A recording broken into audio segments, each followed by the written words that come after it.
gentlemen, welcome to more coverage of ESEA, ESL, sorry, messed that one up, that's a bad mistake to make.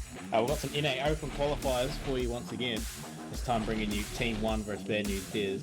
Today I'm joined by Brett Wheeler, who's quiet today, and we've got Mitch on production. Going to be controlling the camera and all the fancy graphics and intros and everything like that for you guys. So should definitely be a good match for today. I mean, obviously these teams had to work hard to get here, go through a lot of tough teams to get here. So this is going to be the proven point for them. Last match, Swole Patrol was the one to take the win from that one. So they'll be competing in the finals, I believe, against whoever wins this one. So we are brought to you today by a couple of sponsors. I want to mention them real quick because we're grateful for them supporting us. Intel, ESL, Asus Predator, Game Fuel and PaySafeCard are going to be contributing towards bringing you some more CS action today, as we have done over the last couple of days. They're responsible for all the great coverage that we've been able to bring you. But we do have some pretty strong names in this game right now. PTR, a big one for sure. Everyone knows PTR, going to be on the side of Bad News Bears.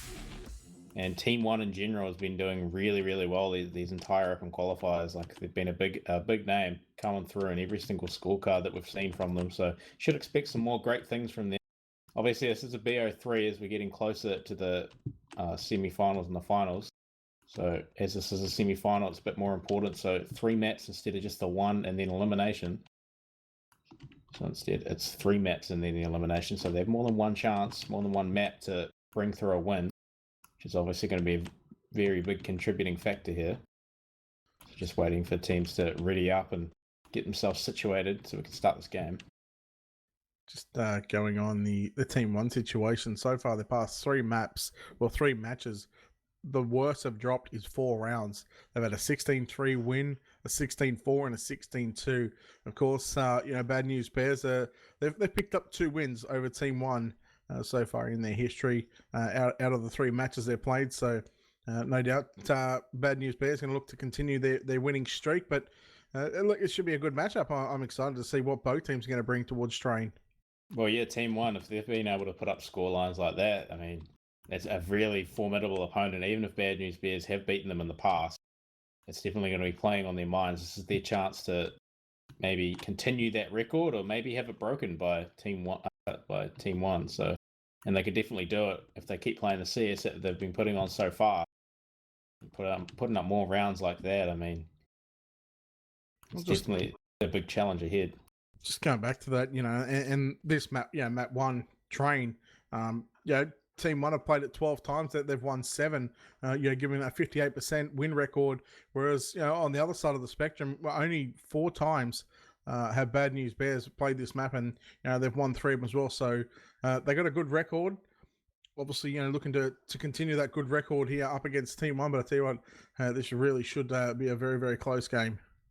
Well, Train's a great map to showcase these type of styles, though, because it's such a varying amount and engagements. I mean, you can play close range and long range setups all over the place, and there's plenty of smokes, and the rotations between sites can be really quick as well. So players, at the end of the day, it's going to be a great showcase of what either team's skill is, and could be indicative of the entire series, really, because this map is just so versatile for showing what we can expect from teams as we wait for these teams to ready up and get going, because right now they're just shooting each other during the warm-up every single time.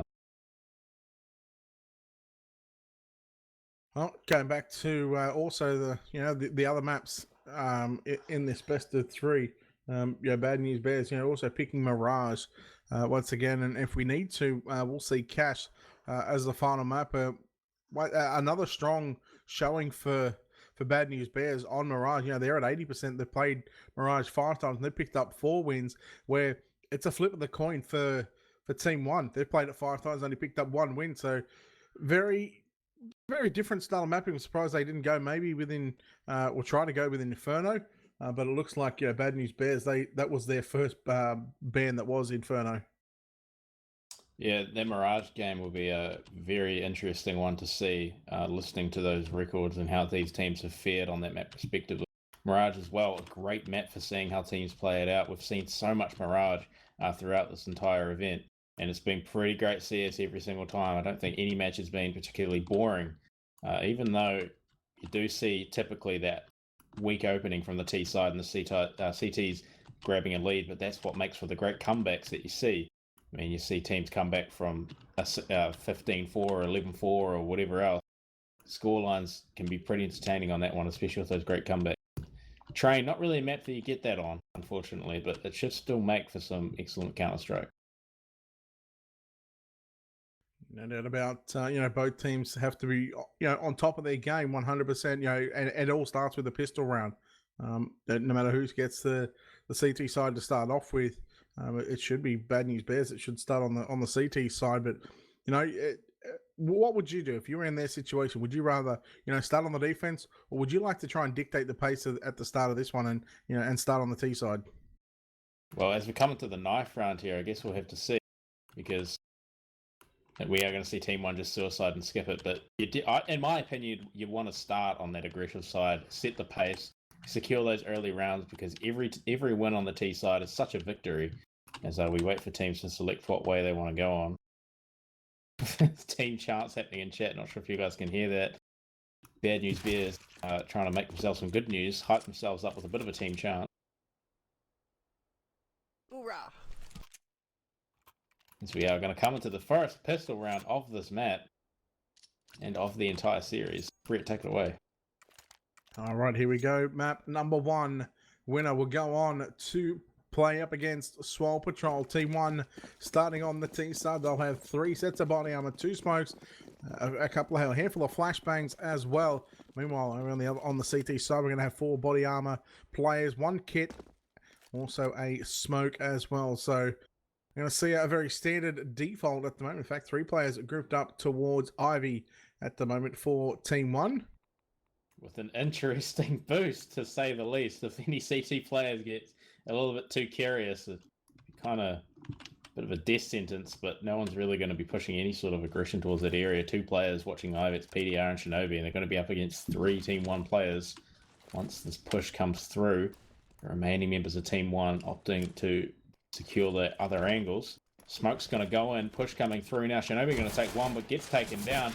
Still one more player, PDR picking up another one, but he's going to get traded out. 3v3 now. I just wanted to cross. But every CT player is on Bad News Bears. Yeah, did you hear me? Because I Frank's going all over I the was too far away. 2 USPs. Yeah, It's fine. Now it's just Trick against 2 CT players. Both playing the same angle, so it's going to be difficult, but he has managed to rotate around to this B site with the bomb. So he should be able to get a plant out at least, and I don't think Bad News Bears have gotten wind of this just yet. Josh, you actually got that song stuck in my head. Fuck you. Sorry. Alright, the bomb is going to go down to now. Bad News Bears going to be on that retake, of course. Arzu going to get that kit as well, so that'll make things just give him an extra 5 seconds to clear out all the angles right now, but he's going to be playing towards that upper part of the B bomb site at the moment. They are just trying to clear it out, but Trick, can he get it? 5-second fuse coming in. He's going to tap away. He's going to get the headshot onto Arzu. Now it's Mitch left in a 1-on-1. Oh, unfortunately, CT player Mitch is going to be leaning down over the bomb. It's going to be very difficult to get that headshot, and the kill will come through, but not before the defuse comes through itself. First round, Bad News Bears. Team 1 still going to buy the AKs and the Deagles because of that that money from the bomb plant. They've got some utility as well, so definitely an even round coming up now with the up against Augs for Masters and no utility. So Bad News Bears taking that first round, but they're not exactly in an amazing position up against Team 1 right now. I guess you could say trick didn't go his way in that first pistol round, but hey, Bad News Bears, good start. They only had 1 player survive though, but nonetheless, we're going to see some AKs out here for Team 1. And once again, it's going to be another standard, slow and default round for Team 1. Maybe seeing if Bad News Bears are going to get overly aggressive and sort of overextend and try and get some information. But at the moment, the CT side just holding strong.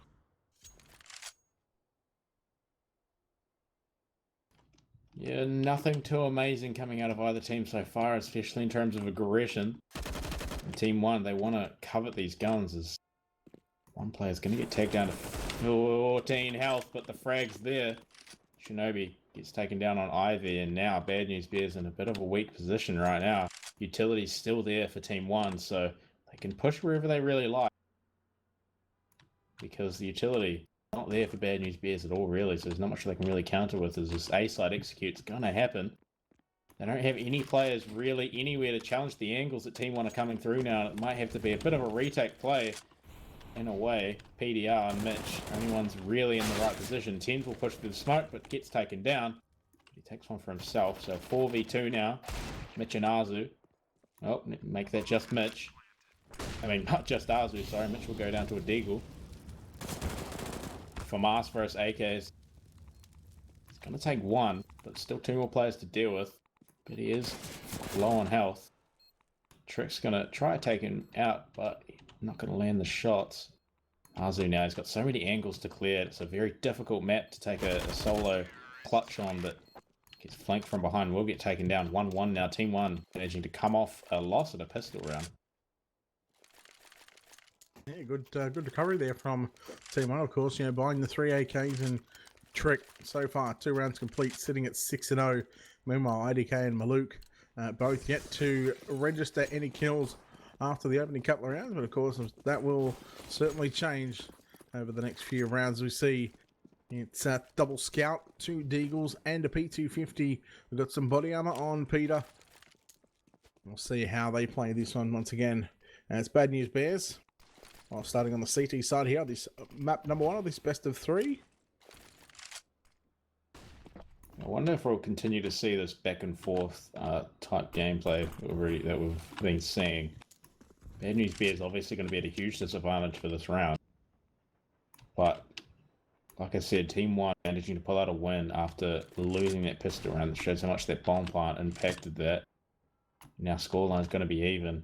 Bad News Bears going to be on save in a pretty big way. The Deagle's there, the 2 scouts this time.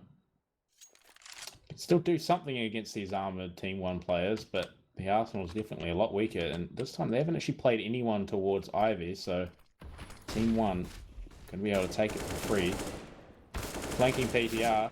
Scout shot's going to be coming in from 10s, but he won't take anyone down. Mitch picks up one with a Deagle in main, but it's just an AK secured, and he's only got one other teammate to really do this with against 14-1 players. Maluk going to go down. Mitch going to pick up 2 with that AK. That's great for him. Now it's a 2v2. Mitch going to pick up a 3rd, doing work for his team right now. Mitch on the ace just saying he's picked up 4 kills. Not going to happen. Just Azu with the Deagle at the back of the map. Fuck, man. Tell you what, 4 kills with an AK, or with the Deagle and the AK combined.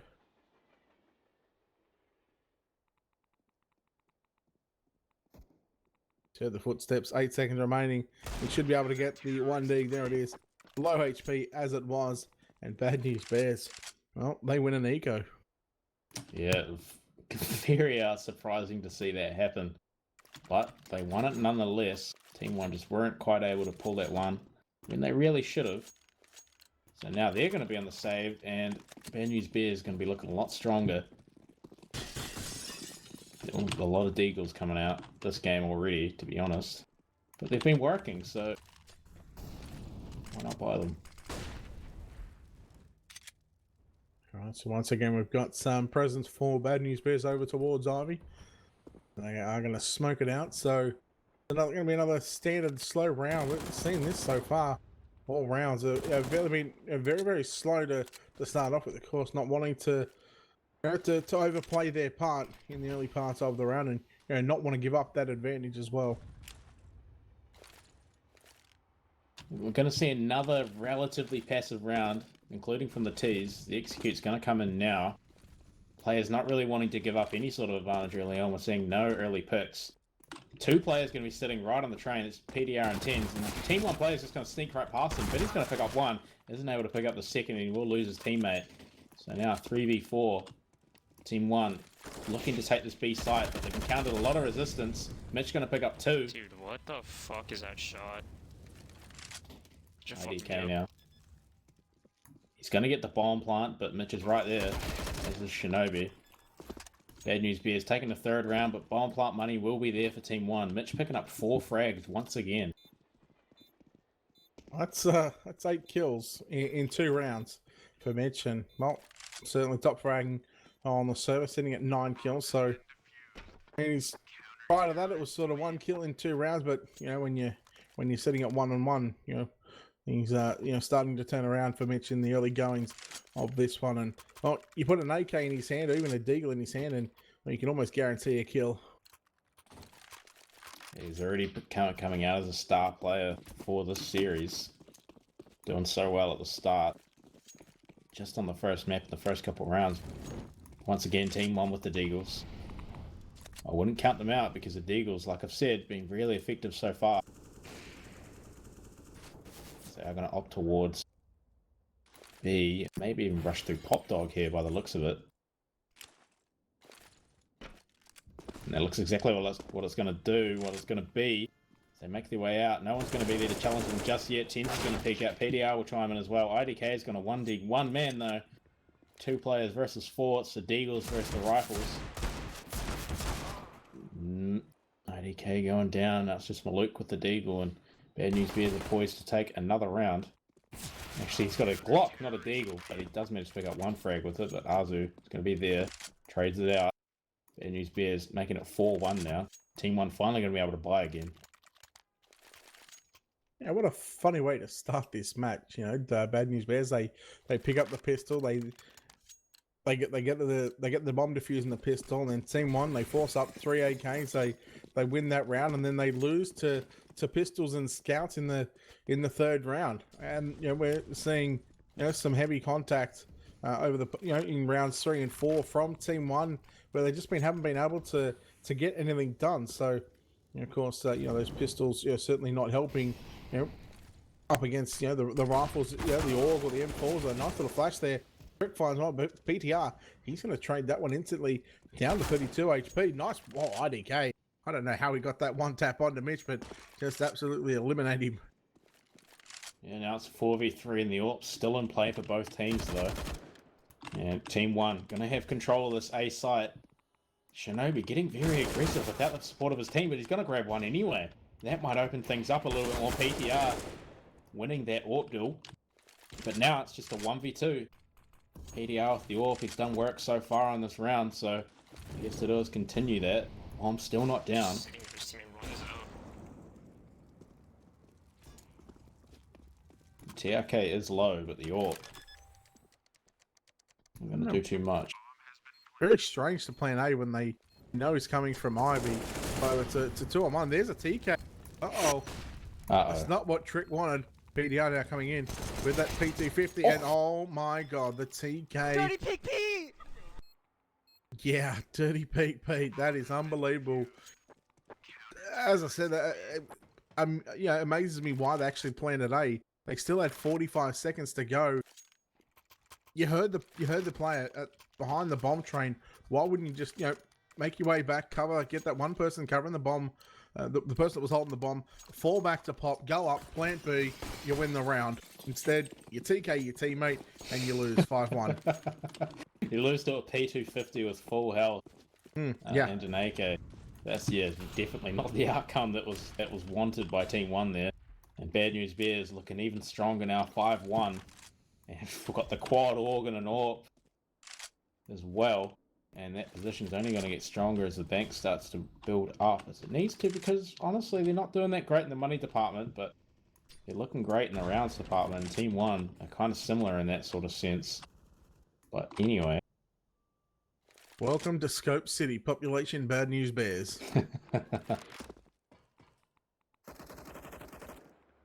Now, we're going to see no early aggression once again. Typical, we've seen it so far, and it's been working well for both teams, really. Even though Team 1 haven't been able to clutch out that many wins, not losing those players early on has been working out great for them.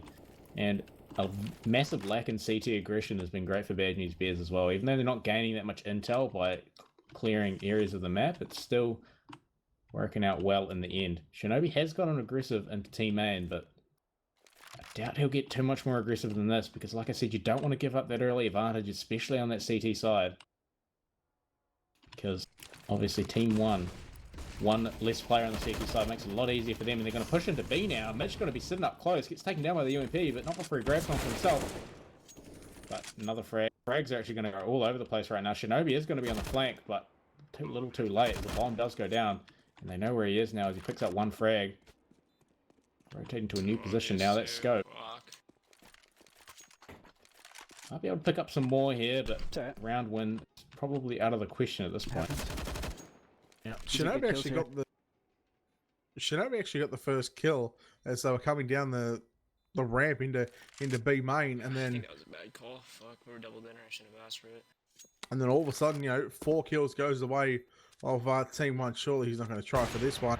As Malouk watching the angle, just waiting for something to happen like that. And well, Team 1, they get their second on the board, and although we have a tactical pause coming out, we take a look at the money for Bad News Bears. Not a lot invested here, but you'd surely think that they would force up, and then if they lose, go for the double eco.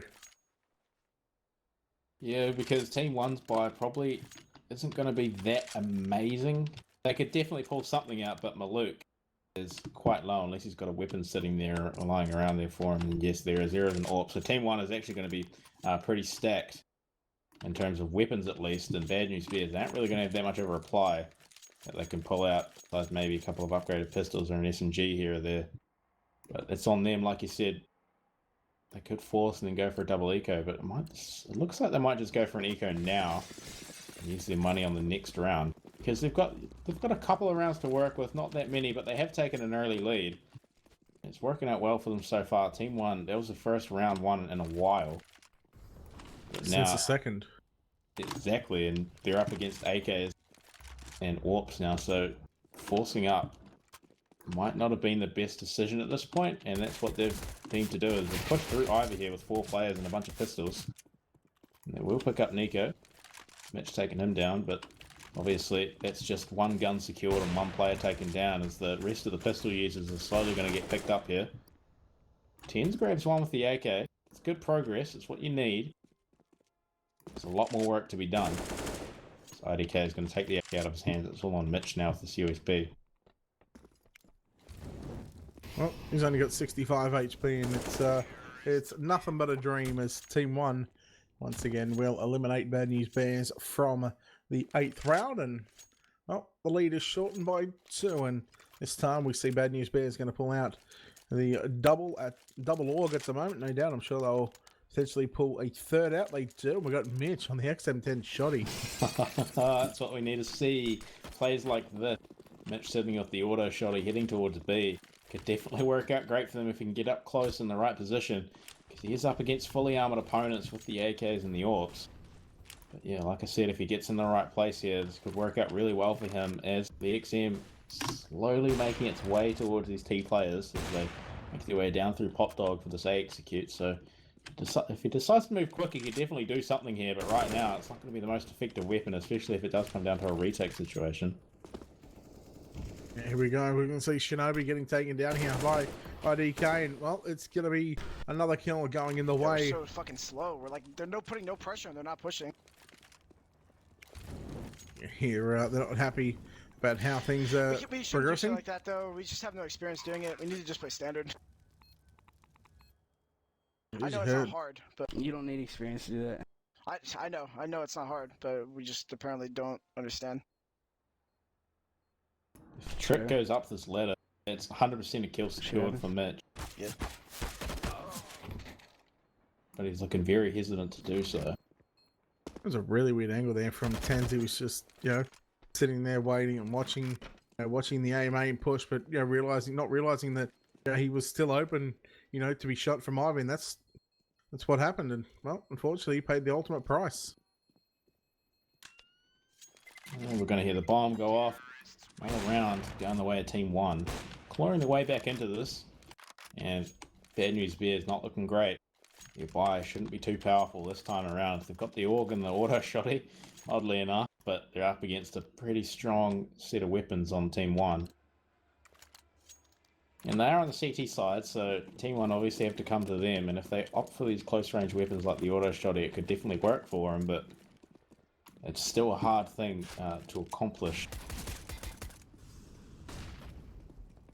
Wow, that's a bit of damage done there to IDK. He's now going to lay down a smoke and back away and group up with the rest of his team as well. So also don't need to be giving up an AUG at this stage. Look at 10s here with the Zeus, and there it is. Zeus kill. Huh. Wow. I did not expect that to work out, but it did. We've seen a couple of Zeuses being brought out, but I don't think I've seen an actual successful kill thus far throughout this entire event. So I've seen two today. That's the second one I've seen today. I've seen one on Mirage. Well, these players are working with the Zeus. Finally, it's what we needed to see. All you do is you only get your money back anyway. So $200 kill for a $200 investment. So there's no better off if you didn't get it. And that early advantage going to be pretty important here, being on the back foot that Bad News Bears are. But Team 1 looking to step towards this B site, and there's no one there for Bad News Bears. No one to even really spot it out for them. So once Team 1 do decide to move onto the site, they'll have plenty of time to work with. There's rotation coming in. Bad News Bears going to hear those flashbangs going off. I'm going to go down as we speak. Now Bad News Bears going for this retake. Luke's going to take one, but Azu with that AUG is going to take one for himself, and that's great for him. Trick going to take one, and now it's looking a little bit less even than what it was before. 10s with that AK. Going to make it a 2v2. Could do this. Yeah, too much noise here. IDK should be able to get the kill on the PTR, and he does. And now I couldn't see it. All good. 10's left in a 1-on-2. He's got no armor. He's already got 2 kills in the round. Was he just spotted out then? He was. He will be now, and IDK going to finish off the round. It's now going to be 5 apiece, and after what was a 5-1 scoreline, I believe it was, it's now all brought back into an even Stevenson. Well, another buy coming out for Bad News Bears. So we do have a buy from Bad News Bears. Finally, we see it come back. The quad AUG set up and an AWP on PDR. This is their chance to maybe get some momentum back, because they've been lacking it. Like you said, coming from a 5-1 scoreline to this is indicative. But they're still up against a good Arsenal. PDR getting aggressive with the AWP and Ivy. He's going to run into Nico. Who's going to grab the frag? Nico going to spot him out. Shot missed by PDR. And these players are just going to back off from one another. Early advantage, sadly not secured by Bad News Bears. We're back to this lack of aggression. As trying for it, but not working out. As Team 1 heading towards this B site, slowly but surely taking the map control that they need. Just looking at some stats here, with the enemy's flash and whatnot, and the utility damage. Maluk, he's been the bearer of flashbangs. He's been the flashbang king at the moment. 13 people flash. Meanwhile, Bit, he's done a whole lot of utility damage. He's done more by himself than what any other player has done on the server. And so far, he's only sitting at 122 utility damages. Well, PTR going to find one. Mitch going to go down. There goes 10. He finds another one. The quick trade's coming out. And just now, it's a 3-on-2. 3 kills going the way of Bad News. But the B bomb site is wide open, and they are going to get this bomb down. And that's going to set them up to maybe make this work out for them. They're still up against the AWP on PDR, which has been vicious already this round. Really picking up a frag for himself. Maluk going to be there watching for him, though. Azu going to make it through. No damage dealt onto him. And damage was dealt by him. And now, Bad News Bears have opened the door up onto the site. They're going to be able to take some control. IDK going down without getting anything done. And it's just Maluk with the AWP. It's a good position to be in if you've got an AWP up in heaven, but up against PDR and Shinobi's eyes, you might not be able to grab. He does pick up Azu, but there should be enough time here for PTR to get this defuse off. 2 seconds, 1 second. Oh, wow. Not enough time, and they lose the AWP too. Bad News Bears. That round going to be disastrous in the end. Only one player surviving with that AWP. 0.3 of a second. 0.343. Wow, it just, that Molotov, it was a failed Molotov. Actually hit the top of the door frame there, towards the upper side, and well, that cost him Molotov, just cost him the round, and Team 1 go back or go in front 6-5. So now Bad News Bears, we're going to see them on the save again. Losing a player early on too. And Deagles, they were effective at the beginning of the map, but not anymore. Unfortunately for them, because they've had to bring them out that many times. And now Team 1 off towards this B site once again. And they've got the utility, they've got the weapons to take it pretty easily from the hands of Bad News Bears. Shinobi does have that org and leftover utility, so he's probably the biggest weapon in Bad News Bears' arsenal. But there's only so much that one man can do up against 5 players of equal caliber to him, and not a lot of support.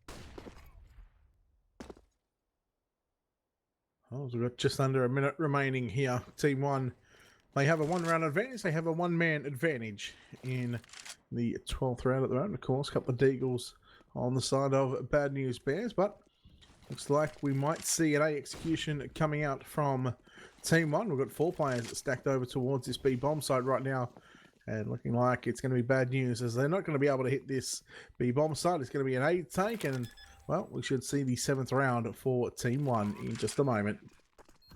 And what can you do when you lose a player early on train? You kind of have to just put all your eggs in one basket, and that's exactly what Bad News Bears did. But unfortunately, the gamble didn't pay off, and now they're going to have to play for these exit frags. Ten's in a good position here to pick up IDK if he does push any further. But obviously, you can't be sure if that's going to happen or not. So Bad News Bears might be able to pick up a couple of kills on the exits, and they're going to save that org as well, because Team 1 can't really hunt too hard. Tens isn't able to land those shots that he needed to, and will get picked up by IDK. That's a Deagle loss, unfortunately. Bomb's going to go off here, Team 1, making this 5-7. Well, what do Bad News Bears have to do to turn this around? Of course, they'll have another full buy in this one. Looking like they will all have enough money to buy up and buy some utilities. This time they got 2 players with defuse kits. Of course, the couple of rounds ago, which they lost, they would have had that. But it was a nice little clutch coming out from Team 1, and well, now they go up 7-5. How do Bad News Bears stop Team 1 here, other than besides the obvious fact in killing them? I think they just need to stop losing these players on these executions. We see on A side executions especially, a lot of players on Bad News Bears, they'll pick up frags, but they're out of position to be able to trade them back if they do get taken down, or even pick up a second one, which is absolutely crucial when you're trying to stop these executions. You can't just be trading players 1-for-1 on the CT side by using these off angles. So these Bad News Bears can take early advantages like PTR just has managed to secure and keep their players alive during these executions. They can definitely start taking some more rounds, but currently, like we see Tens here, if more than one player drops down that ladder and then another one comes out through main, he probably wouldn't be able to grab more than 1 kill, but obviously he's going to rotate back. So he's in a better position now, but that's the type of thing that's been losing them around so far. 2 players towards the top of Pop, 2 players towards Ivy. In fact, we're going to see both those players. Ivy players going to move back towards and grab this bomb, and I'm not sure if PTR would have heard that or not, but certainly heard it through the headset on my end. But see where they group up, and Molotov towards Incendiary towards A main right now. Yeah, the smokes have been lined up as well. As they go over onto this A site, now we're going to see the execute Team 1 making their way through. They're up against 3 CT players before these rotations come in, which there surely will be. PTR going down to Maluk, so it's going to be evened out, but Tens and Shinobi chiming in. Their orgs doing work for themselves, picking up frags respectively. Nico out of position there, going to get taken down. Azu going to take the last player as well. And Team 1, they didn't actually get a single kill on that execute there, which is exactly what I was talking about. And now Bad News Bears are able to take that round and make this 6-7 and claw their way back in. Yep, PTR missed or didn't get the chance to take down Maluk. He was watching A main, but Maluk came in and quickly took him down right after they got that pick. The execution came out, but it was all Bad News Bears after that one. One player already out towards Olive, almost out into Sandwich right now. So some early aggression here from IDK. Maluk being tagged down to 66 HP. Still got IDK over towards Olivemaster at the moment. But once again, we're seeing this happen a lot. Sort of over the past sort of 3, 4, even 5 weeks. The Org and the Krieg. Of course, the Krieg not out on the T side, but the Org certainly are overpowered at the moment. Yeah, it's definitely caused a massive shift in the meta. You still see teams running M4s, but more often than not, you'll see at least one Org. Bad News Bears taking that to the extreme, obviously. Every single player besides one holding that Org. Team 1 going to see the return to the more passive gameplay. They don't want to give Bad News Bears the early advantage like they did last round. Every single player playing in trade positions or playing passively, extremely passively. And also, a change in what Bad News Bears are doing. They're not putting anyone on Ivy. They're sitting them all the way back on train, so they're ready to change angles when the push does come in, and they're just keeping that one player on B site to spot it out if they do decide to opt for that site. Which, to be fair, Team 1 haven't done that often during gun rounds. We see an engagement here. IDK just going to walk straight in. He's got a player behind him, though, so he's going to get traded out. PCR missing a crucial shot. Meanwhile, Nico takes down Tens. In comes Nico once again from camera. He's going to find one more, but Arzu going to take him down now. Yeah. Arzu. And especially when I hear those guys running Ivy, 2 of them. Left in a 1-on-3. Would have to be a quad Josh clutch. said he heard some Ivy. Yeah, I heard 2, so we should know that they're coming outside. That's why we're saying it's obvious. Team 1, health is a little bit on the No, lower we were fine side. if we didn't move. We just needed to stay where we were. But Arzu, one guy up against 3 Like, literally, if rifles. we just stayed where we were, we killed them. Gonna opt for the save, keep that Org for the next round, his beloved Org that they definitely want to keep. Bad News Bears should have enough money to put together a buy on this next round. And Team 1, obviously taking this round, they're definitely going to have enough money to put together a buy for themselves. And that's the type of executes that have been working for Team 1 so far. And it's going to secure them another round, 6-8 now. Last round of the first half. You heard on the comms just towards the end after not after long after Team 1 got the bomb plant, Shinobi voicing his displeasure towards the rest of the team, letting know what he thought should have happened. But anyhow, moving on, Team 1 they officially win the first half, 8-6 at the moment. Of course, still 1 round to go, and well, it's 3 Orgs. Oh, nice little nade damage there. Arzu down to 68 already, so a good start for Team 1 in this round. As one player on top of the brown train, there goes Tens. That's going to be him eliminated for the final round of the first half. There was a short skirmish over on Ivy too. Peter trying to peek twice onto Long there and try to grab a frag, but flashes are going to get in the way of that. He's going to have to pull back, opt for a safer angle, especially now that they're down a player, but he still has 2 players to deal with in Ivy. Meanwhile, Betty picking up a second one for himself. 2-player deficit now for Bad News Bears, and definitely going to be bad news for them.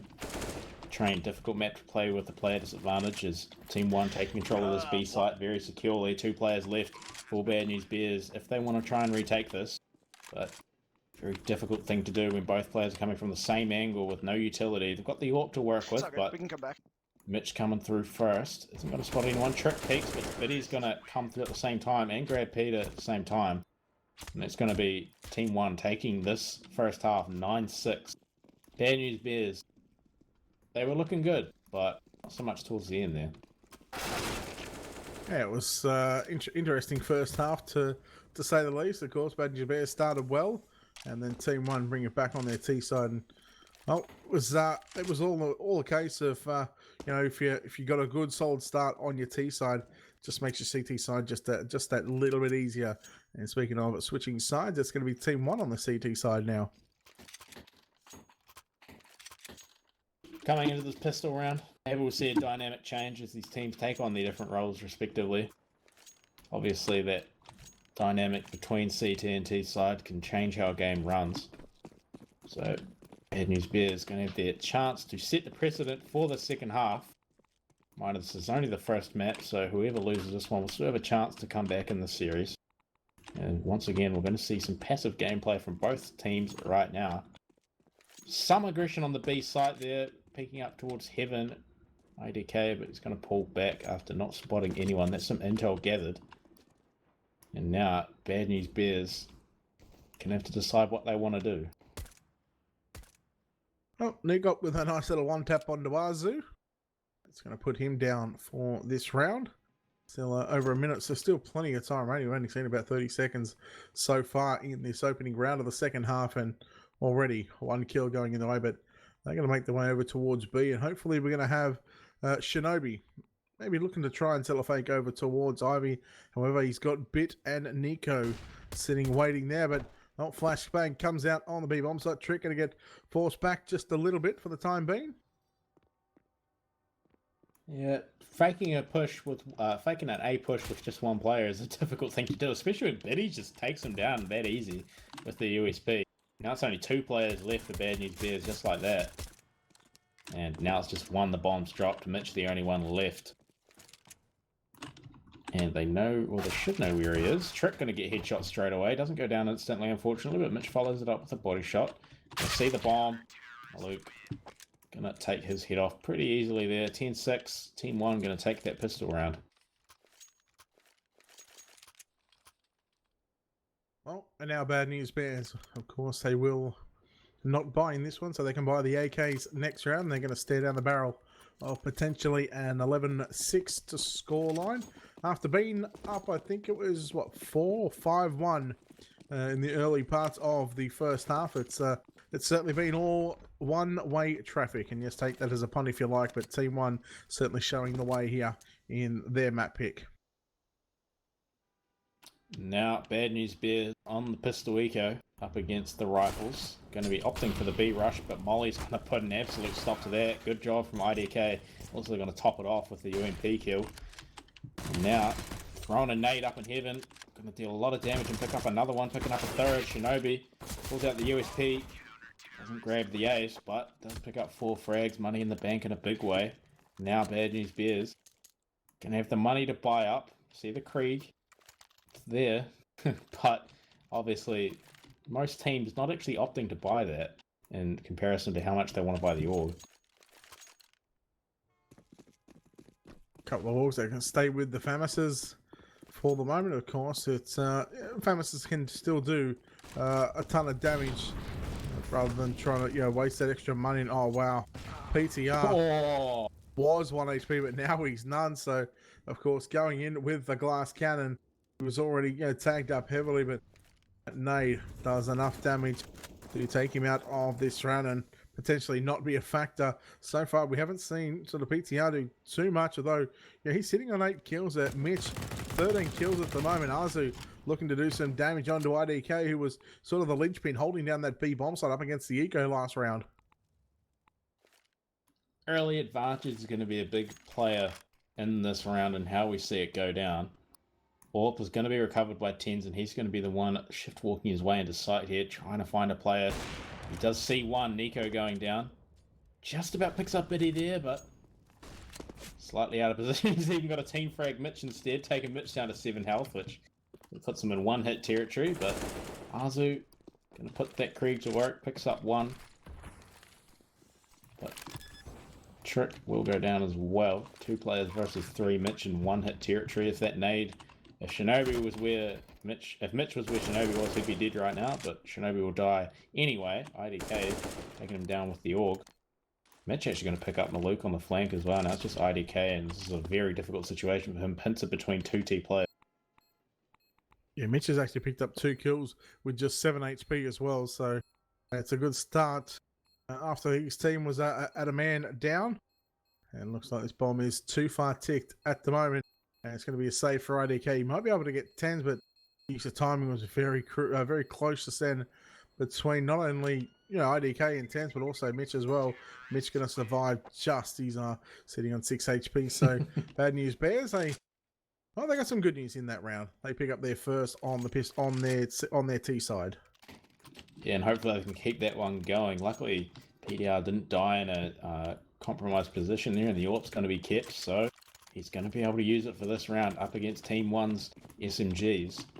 Got the 1 AK. It was kept by IDK, but the rest of the weapons not looking that amazing, and the utility's there in a way as well, but obviously the arsenal of Bad News Bears is going to look a lot stronger, but Azu going down to an MP9 there. Not a great start for them at all. MP9, it's a great weapon to have in these types of hallways. Now, player disadvantage is once again come into play for Bad News Bears. They worked with it last round, so there's no reason why they can't work with it again as they're creeping slowly onto this A site. And actually, Tenson's in a great position here. I don't think they know he's here, but IDK will spot him out, takes him down, tries to take Trick down as well, picks him up. Nico challenging Shinobi, but Biddy coming through on the flank. He's going to get the... Wow, there's an insane turnaround onto Biddy. Came up right behind him to his left and just flicked straight onto his head and picked him up. Now it's just Maluk. There's a lot of Bad News Bears players that shouldn't be alive right now, but somehow they are. And a lot more players on Team 1 that should be alive, but they're not, and it's all on Maluk now. Yeah, Maluk just going to pick up a Krieg and look to save that one. Switch from the Famous to the Krieg. Of course, 10's 3 kills in this round, 7 HP. He's going to back away early so he can survive and leave Mitch and PTR to hold down the fort on the A-bomb side. But man, look at Mitch. He's already inside a CT spawn at the moment. He might be able to hear Maluk as well. Maluk just trying to save this one, but find out very shortly as the steps are going to come in and he scopes in. He shouldn't have scoped in, but unlucky. BL. Better luck next time. Next time is coming through now as well. Team 1 not going to have the money for a buy, really, unless they want to do something extremely forced. They're not going to. It's just going to be the USPs up against Bad News Bears. About as stacked as they can be, really. And money on top of that as well. So now their chance to put up another executes. Team 1 going to push through over here. Maybe try to pick up someone. But there's no one there from Bad News Bears pushing on that flank. And that's just given Bad News Bears full control of this A site. And now Team 1 all going to have to rotate through the same place all together. And might be a bit of a meat grinder coming up shortly. Yep. Cue the barbershop, boys, because PTR has got one, looks for a second, gets the second. Gonna fall back and get help from one of his teammates, and that is going to be 10 who takes down a bit. So it's all left up to IDK, USP, a Deagle in the hands of Nico. But, well, I've seen Nico do some damage with a Deagle. Sure he's going to be able to do anything in this one. So maybe trying for some exit kills at the moment. We're going to see multiple players coming inside of Teamone right now as PTR finds one. In fact, finds 4. In fact, and eco frags nonetheless, but still. But all putting to good use. Now, money's looking incredibly strong for now. They've got enough money to buy into the next round if they do lose this one, which they very well could. As they're going up against guns once again, the AWP going to be on Biddy this time. Now Team 1 got their chance to come back into this. They haven't lost too many rounds, but that gap was definitely closing for a while there, so unless this round changes pace, that gap is going to continue to close. And that's exactly what Team 1 don't want here, because if they allow Bad News Bears to pick up any sort of momentum, it could lead to a win for them overall. Wow, Bit actually tagging up Mitch as he jumped across from the right to the left side of Ivy. So early damage done to Mitch, and that could play a pivotal role in how this round plays out. But of course, still plenty of firepower for both teams. Smoke going to go out towards A. In fact, going to be a couple of smokes, couple of flashbangs as well. So we'll see how this one is going to play out. But the bomb is making its way down into the Unibomb side right now, and it's IDK along with Maluk. They pick up 3 kills between them, and now we see Mitch and PTR. In fact, they're going to back away, and it should be round over. 45 seconds to go, but yes, I can't say good things happening for Bad News Bears in this one. The only good thing that could really happen is if PDR manages to pick up an AWP kill here or there, but they really don't want to lose that for this next round, because even though the money's a lot better on Bad News Bears, every cent really counts, especially at the point where you've at the 3-round deficit, and it's about to be even more than that now. Actually, it's going to be a 3-round deficit, sorry, on this next round. Yes. Once the save comes through, which is going to in about 10 seconds now. Yeah, so with this save on the 2 weapons, of course, Mitch will be able to drop one. He shouldn't have to, in fact, but if he wanted to drop one, he could drop one, and we'll still have a good buy here for Bad News Bears. So, depending on how this round plays out, we could almost see Team 1, go up to 14 or even 15 rounds before Bad News Bears even think about reaching into that double digits. Yeah, the gap is so small at this point. It wouldn't take too much for Bad News Bears to turn this into a win. Still very much a possibility, especially with the money looking good right now. Obviously, they're going to have enough money to buy into this round, but they just need to turn those weapons into a win. That's not the way to do it. Trade's going both ways, but it's actually 2 players down on both teams respectively. Not really sure how. I think it was Arzu died there. Maybe it was team damage or something, but there was something funny going on there. Bit of an engagement in team A. I just got. Nico actually killed himself. His own grenade, like. Ah, self-grenade. Oh, well, Self-harm, don't do it. doesn't matter. Money's not going to go the way for Bad News Bears on that kill, but player advantage is going to change, equalise things out. 3-on-3 now. Okay, no, never mind. 2-on-3 PDR with the AWP and Mitch with the AK. Only players left for Bad News Bears now. But slowly made their way onto A. Maluk in a good position here if he manages to get a flank onto Mitch here, but he's got that AWP, so if Mitch can get up in his face, then it won't go too well for him. Mitch slowly taking control here. PDR can be able to put that bomb down. Mitch can end up behind Maluk as well, and there's no one there to challenge him. Biddy just a little bit too off on the angle. Now it's a 2v2. And just Biddy and IDK left. IDK opting to go through Pop Dog if they do decide to go for this, which it looks like they will. But the positions here, it's a pincer movement from Mitch and PDR. They're playing this really well right now. Oh, Mitch going to find the opening kill on Tibet, and now I left up to IDK in a 1-on-2. It's going to be a save, so well done to Bad News Bears. They survive a 3-on-2. It was Mitch who ended up finding 3 kills.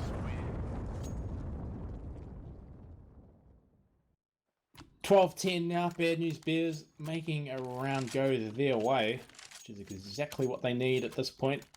That gap getting ever closer still, and they need to keep this momentum going because Team 1, they definitely have the potential to run away with this towards the win. The bank looking very strong for them, so that shouldn't happen for a while now, provided they keep winning these rounds. The AWP's going to be brought out onto Maluk as well as some rifles. 2 Deagles going to be the weak links, but Deagles are still powerful weapons in their own right. They are up against powerful weapons on the T side as well. And Bad News Bears looking like they just want to go for a standard A execute here. The smokes, flashes, Molotovs going all over the show right now. As the push is happening. 10's going to take down 1. Challenge coming back though. Trick and Bit going to pick up 1 for themselves each. Shinobi and Arzu chiming in 2. Now it's a 1-on-2. Mitch, last player alive. And he knows where Maluk is because Maluk isn't on site and Maluk has that AWP. So if Mitch plays this right, he will be able to get this kill. And he will. Headshotting Maluk there. AWP secured and another round secured on top of that. 12-11 now. Bad News Bears are coming back into this. How about Mitch? 22-12. Absolutely playing out of his skin in the opening map of this best of 3, of course. IDK sitting on 18 as well. Trick, in fact, also top fragging for his team on 19. His team 3rd on the leaderboard though, but I tell you what, these guys are really showcasing their skills when it comes to this train, this best of 1, and well, 12-11. Very close scoreline. PTR going to open up on Maluk, and it's 3 USPs along with the Deagle. Make the Deagle irrelevant now, but going to get picked up, but the meat grinder lines up. 10s will grab 3, and it was PTR who got the opening 2. 10s finished them off. There we go. 12 apiece, just like that. Easy peasy. Yeah, even scoreline is exactly what Bad News Bears are aiming for. Although they are going to be up against a buy now from Team 1. The utility isn't going to really be there for Team 1. But on the other hand, Bad News Bears are going to have a fully stacked arsenal and then money on top of it to supply the next round. So if they win this one, it's going to start stacking up against Team 1 in a big way, because Team 1, they're going to be in an eco after this round if they do lose it. Do see a challenge here. Mitch is going to flash his way into Ivy. He's got 2 players to peek through. He's going to take Nico. but Bit's going to be there for the trade. It's going to be even players right now. Actually, Tens is also snuck through the Yay site, and he's got an angle onto Bit, takes him down. He's got good A control right now. Maluk's the only one that can stop him. And he's going to get the flick onto Maluk. He should not have got that kill, but he does anyway. Trick going to take him down finally. Now it's a 2v2. Fucking peeks me. Dumb fuck. There's players from Team 1 are sort of out of position here for this, for holding a site. They could definitely change position pretty easily if Bad News Bears decide to finally get aggressive here, which they will. Coming through Ivy now. PDR actually rotating around down to Ivy. Surely going to get flanked here any second now, and yes he will. IDK picking up now. It's all in Shinobi with that AK up against two Team 1 players. So he's got the bomb though. Yeah, still a doable situation. We've seen Mitch clutch a 1-on-2 just a couple of rounds ago. Josh's brain is too big for them. Trust. That was unfortunate. I should have killed that ladder guy, I think. I naded and then he just shot me. Bomb in fact is going to go to B, and we'll see IDK. He's going to be a little bit late getting there, but we should see the bomb These are certainly go down. Up, I think, and just go together. Shinobi planting on the right end of the train right now. If it was down the other end, it would probably be the end of the round. He's going to spot IDK, but IDK spots him first and does get taken down. So IDK securing that round. Team 1 making this 13-12. And economy not going to be reset, even though they lost quite a few of their players. But good news. Good news for Bad News Bears. They're going to have enough money to buy into this next round. Yeah, and the reason why it took so long for him to get on the defuse was they were going out towards Ivy and saving an AWP. So rather than having 2 AKs into this round, they'll save an AK and retrieve one of the AWPs. So that way they don't have to spend out or fork out $4,750. So we've got the open play for both teams, as now Team 1 can obviously afford it once again. Obviously going to be in the hands of PDR for Bad News Bears on this T side. It looks like a heavy sort of stack right now for Bad News Bears. Trying to take control of Ivy here, but Team 1, they've got 3 players on A right now. And they're all in pretty good positions. 1 player in heaven, Trick sitting on the site, and then 1 player watching Ivy. So if Bad News Bears don't go for a standard execute, it's going to be sort of difficult here. They've got players throwing the smokes over now, but if they do go through Ivy, it could be a meat grinder situation like we've seen before, especially with Bit. It's actually just going to sit inside the smoke. As Bad News Bears slowly going to inch their way through Ivy now. So definitely an A split coming out here for Bad News Bears. Nico boosted up into heaven at the moment. Going to make their way towards hell. It's about 2-3 players going to make their way, but it is Trick who opens up. He gets 2 kills, looks for the third, does get the third, looks for more, can't get the spray. Shinobi takes him down. 2v2 now. Both Bad News Bears players are going to be on quite low health. PDR showcased that. IDK taking him down, and then Bit going to back up his teammate from Ivy. 14-12 now, Bad News Bears. They've still got money, but on the cusp of map point, is Team 1. So they need to start winning some rounds once again, because these last 2 rounds haven't gone very well for them at all. Something needs to change. Something needs to be done, because strats like last round haven't worked at all really recently. 2 players for both teams as the wallbang going to attempt to come out here from PTR, but not going to happen. Can't do any damage to Team 1, but yeah, look, 2 players standing out for both teams. Of course, IDK sitting on 21 kills, Trick on 24, and that's for Team 1. Meanwhile, you look over the other end of the scale, you see Mitch, 23, then you go down to Tens, which is on 20. The next closest to them, you know, you're looking at around 4, even 5 kills for the 3rd highest frag on each team. So it was, both teams are really trying to showcase their stuff, and 2 players certainly doing the most of the majority of the damage. And that's not really something you can rely on, but it's working well so far for both teams, if we're speaking honestly. I mean, 2 top players on either team respectively, IDK and Trick for Team 1, and then Tens and Mitch for Bad News Bears, both doing really well in terms of frags at least. We're going to see the execute coming through here. Smoke's coming over. Team 1. They know it. But Bad News Bears aren't actually going to push very aggressively. Mitch is going to manage to sneak through Ivy behind the train as they're going to come in through Teamone now. 2 frags going the way of Team 1. Just 1 going the way of Bad News Bears. Another one PDR going to equalise things. Mitch in a great position right now. Malouk is also going to be flanking through Ivy, but unfortunately Mitch isn't going to be in a position to pick him up. Malouk with this AWP though could be very deadly. Yeah. See how this retake is going to come in. Does Malouk, does he get taken down here by Mitch? You can hear Trick coming in from Pop Dog right now. He's having a nice little battle here with Shinobi. I believe that is Shinobi going to get taken down. Nice little quick scope there from PTR. Well, so that is going to be Malouk taken down. So now it's now 2-on-2. Both Team 1 players coming from the same spot. IDK going to go through the smoke, get taken down by PDR's AWP. Now it's all on Trick. And Mitch going to chime in underneath Heaven there, takes him down. Bad News Bears taking around now.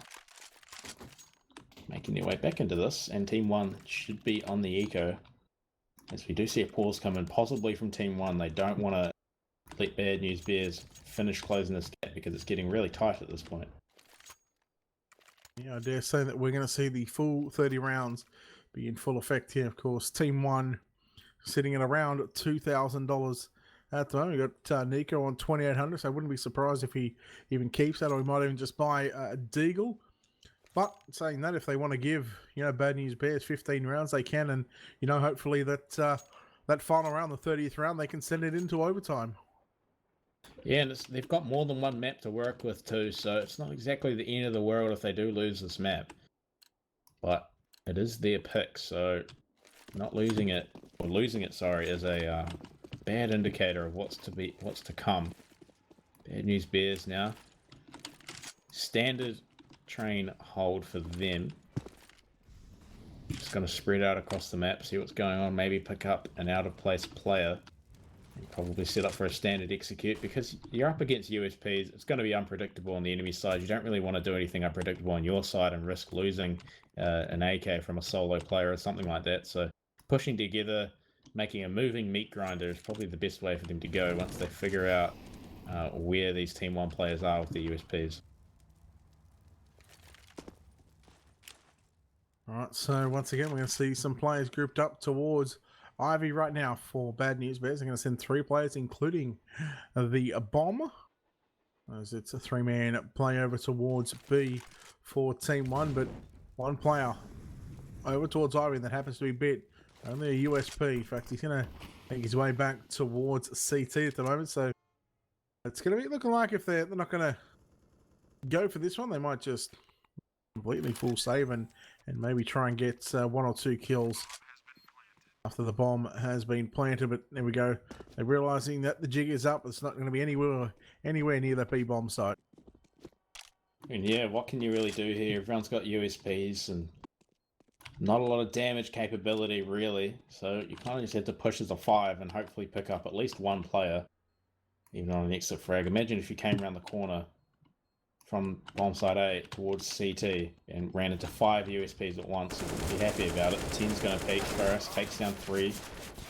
Will get taken down himself, but his teammate's going to clean that one up pretty easily. And Bad News Bears drawing it out even 14-14. And we do see another pause coming in here. Not sure who this would be. Both teams really having a justification for coming with the pause at this point. Yeah, I wouldn't be surprised. Maybe even we see a pause come out after the 29th round. It's been a case of just try and reset, try and not let one team get on a roll.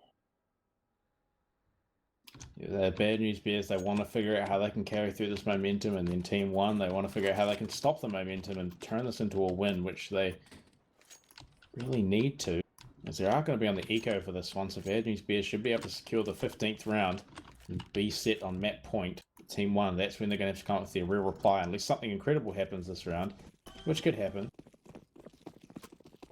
Now we're going to scout 3 Deagles and a 5.7 body armor on all players except Malouk, who has the scout in his hands. And well, there's a 5.7, but fully flashed up was IDK, and Oh, Azu going to take him down. So once again, it's a good start for Bad News Bears on this half bye from Team 1.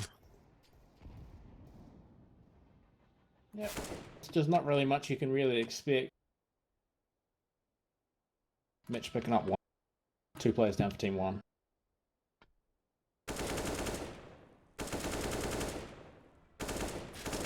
Should be a quick mop up here for Bad News Bears. Mitch going to find himself a 3rd kill in this round, and Trick is just going to be absolutely annihilated in that round by 10s. And then we go 15-14. I did say that if Team 1 were to lose that one, I wouldn't be surprised if they go on the double eco and let Bad News Bears onto that map point. But it's going to be somewhat of a decent buy, not a whole lot of utility. In fact, just 4 smokes, 1 incendiary, 1 HE, and 3 flashbangs to work with Team 1. They are certainly up against it. They got their backs up against the walls, but can they do it? I'm sure they're going to give it a red hot crack. It's a definite last chance scenario for Team 1. This is for all the marbles on this first map. They really need to take this one out. And Bad News Bears not really giving them any opportunities to take any sort of early advantage whatsoever, even let them know what they're up to. Because right now, they're just spread across the map and not really pushing for any particular execute just yet. But we do see Trick actually sitting up close in Teamone, gets naded in the face, but not going to achieve too much with that. And yeah, we're just going to see the normal standard hold that we'd expect on something like this when both teams' most important rounds so far. Bad News Bears don't want to let this go to overtime, and Team 1 don't want to let Bad News win. All right, coming up to 50 seconds here in round number 30, and of course an early pick goes the way of Team 1. That's going to be a Milu, who does open up onto 10, so there's still, I wouldn't say plenty of time, but there's still enough time in here to really make something happen. But man, I'll tell you what, they're certainly starting to leave it for the last 10 to 15 seconds before they get onto this site. 2 players already grouped up inside of Teamone right now for Team 1, and it's going to have to be a good hold on this A-bomb side for the only player sitting in the middle of the site. In fact, it probably looks like he's sitting on the next to the brown train, next to the bomb train. Oh, if he just timed it. Maluk going down early on there on this A execute. Bad start. Trick going to trade it back, but 2-player deficit for both teams now. They're going to take one. Shinobi will take him down. IDK is chiming in as well. Trade frags going absolutely everywhere, and the Molotov going to finish off IDK as well. But Nico will be the final survivor, and it looks like we're going to overtime. We are 3 kills for Shinobi in that round, not enough. And well, the team ace for Team 1, certainly playing as 1. And well, we go to overtime on map number 1 of this best of 3. Well, you still can't split them. And well, if you're going to pick, who would you pick, George, for overtime?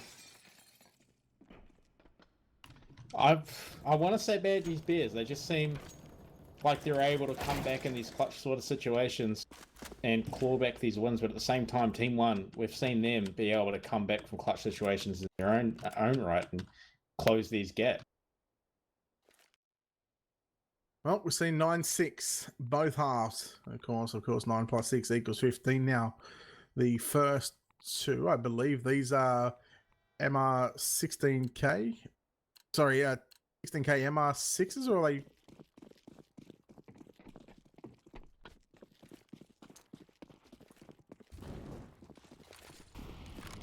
So, first round of overtime now, an important one to say the least.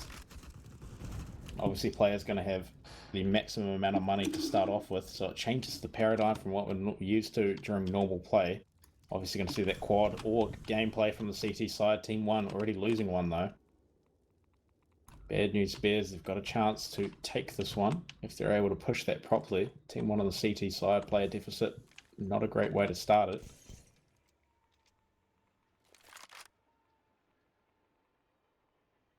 So once again, still 3 orgs for Team 1, and something that we've seen quite a bit on their CT side, as well as Bad News Bears. In fact, they used a lot of those orgs. Molotov, Nico gets one, going to take down Shinobi. In fact, it's just some couple of nades going in the way of each other. And well, Nico, 16 HP, didn't do a whole lot of damage to the rest of Bad News Bears as well. One player pushing through the smoke. That's going to be Arzu And pushing with the bomb as well. Oh my god, that is a huge mistake. Now, 10 gonna Molotov Trick out of place, but Trick to get that one, but he's absolutely burnt to a crisp. So, Bad News Bears going to live with 2 players, but not that it really matters that much because both teams having such a strong amount of money, of course, because of that overtime, the overtime rule set. Bad News Bears, though, they're going to take that first round early on, which is great for them, a good start for this overtime.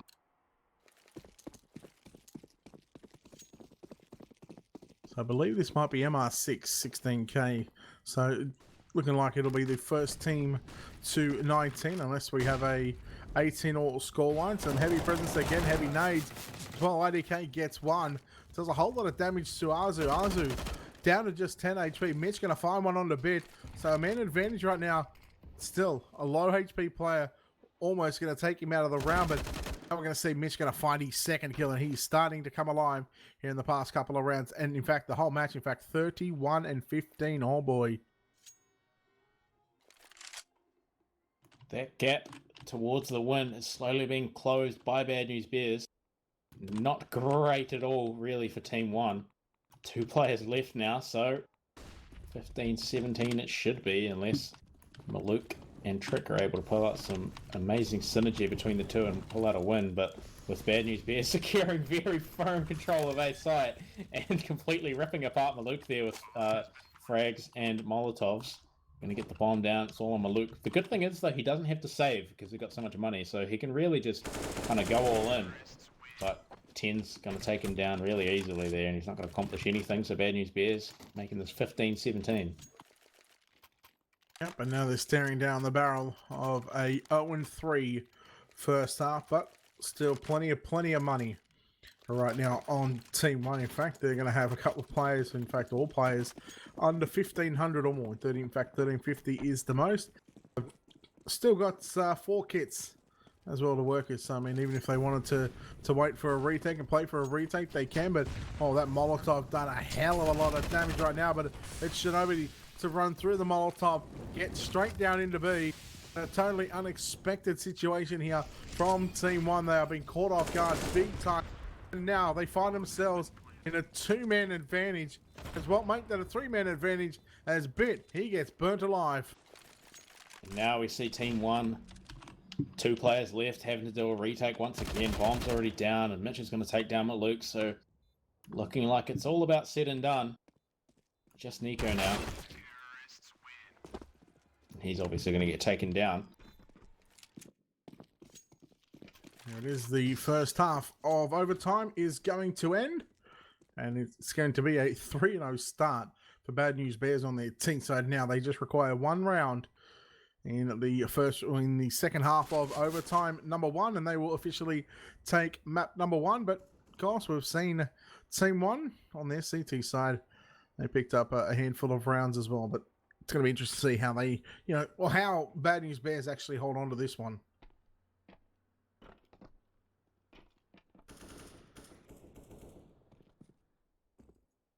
So, fighting's happening all over the show once again. 2 players down for Team 1, 3 players down for Bad News Bears as we commentate this warm-up before the game starts. And now we're going to come back into it. Both players on 16k. Every player on 16k, sorry. So we're going to see a double AWP setup from Bad News Bears. This is something different. We haven't seen that the entire match so far.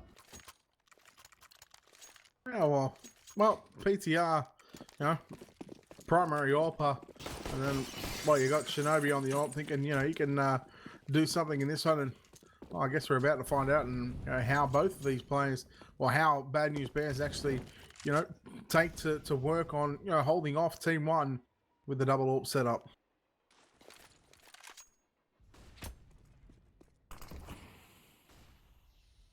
Hopefully they'll be able to put it to good use. Could definitely be possible on a map like Train. Of course, we're all going to see that the rest of the players holding AUGs actually did, though, are going to get a nice headshot onto PDR. 1 AWP out of the equation for Bad News Bears makes things a bit easier for Team 1. Maluk going to grab a second, actually, so now... All we have to do is literally just hold all of our nades. They're just going to default every round. You know what we can do? I don't know if they even have someone holding team mid, because they had one above ladder, and I think it might be 3 above ladder on their default. We'll see though. So, Bad News Bears We trying can to literally strategy. just hold and then Yeah, use we our don't need to nades. throw any We can nades. just throw. They don't do Listen, anything. we can if they do Ivy nades, we can just continue to trade nades on Ivy. Like don't Yep. even peek it because Yep. they're not gonna walk up. Strategize for how they want to close this one out. Mitch is going to grab one. That's a bit of reconciliation for this round. Bomb's still not planted, so they've got time to work with, and they're both standing together, so it's going to be easy to pick them off one by one up against 3 Team 1 players. No warp for either team as well.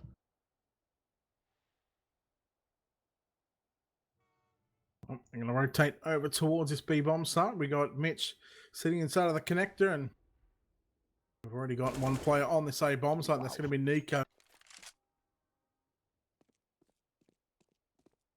10's in a 1-on-3 situation right now. The bomb going to go down over towards B. 10's in the old bomb train. The bomb will just go down with about 5 seconds left. There we go. It's going to be 10's. Will he clutch this one out? Will he go for it? There's no reason not to go for it. Plenty of money for the rest of the half. So, also it's going to be 10's. Going to be staring down the barrel of a death. He's got 21 health to work with. No utility, but he's got the kit this time. Bad News Bears, the lack of a kit let them down during the regular game, but this time obviously not going to have much of an effect. He picks up one but gets traded out. So now Team 1 evened it out a little bit here. Might be able to bring this overtime back into their favour because everyone's still got the money, so nothing really changes when you take a loss. Bad News Bears still going to be able to afford the quad org and double org. Maybe the double orc will have a bigger impact this round, but something needs to happen if they want to win this. Yeah, well, this time it's going to be Mitch picking up the AWP, whereas we've seen Shinobi have that AWP in the previous round. So we'll see if Mitch, sitting on 31 kills, and well, how about in fact 34 kills, 10's on 31, Trick sitting on 31. There's also 3 players have dropped 30 plus at the moment. Yeah, it's what you see during these overtime games, though. The frags just go so high for everyone. You've got so many opportunities to get them. Azu going to pick up 2 with the org, which is great for him. The trades go back the other way for Team 1 somehow, and now Team 1 have managed to secure the advantage. 3v2 now, and Bad News Bears are so separated. PDR nearly gets absolutely cooked by that Molotov, and finally gets finished off by Maluk. And now just Shinobi with the org coming up through the flank. IDK is sitting here, ready to take him out though, for as soon as he comes around that corner. Should be any second here. Oh, he's going to hear him actually running. Picks up that frag. Shinobi in a great position to grab that one. Maluk's going to Molotov that bomb for the last few seconds just to make sure that Shinobi can't get anything done. He's also got players watching for him to come down, and he loses the org. Loses the round as well. 18-17 now. Team 1 have managed to even this out just about. 5 rounds we've had in overtime. 5 rounds have won by the T side. That's unbelievable at the moment. Consistency is key. And in fact, there was 9 rounds to Team 1 in the first half on their T side. And then we've just seen Bad News Bears pick up 9 rounds on their T side. So far, both these teams, showing that they are a T-sided team here on Train. So both teams looking like they want to centre their defences around this A site. Centre their offence on the T side, defence on the Bad News Bears respectively. Team 1 slowly edging their way in here. IDK is going to be the first one to peak on top of Blue Train. As the rest of his team come in to back him up, Mitch going to go down early on, isn't going to pick up anything. 10's trades back, but Trick's too quick for him. Picks up one for himself, but there's still 2 more players here on the A site. Shinobi in a good position to pick up more kills, but he's going to get flanked by Nico any second. He hears him, picks him up, takes down Trick, although PDR will go down. Now it's just 2v1. Maluk, I don't know where he is.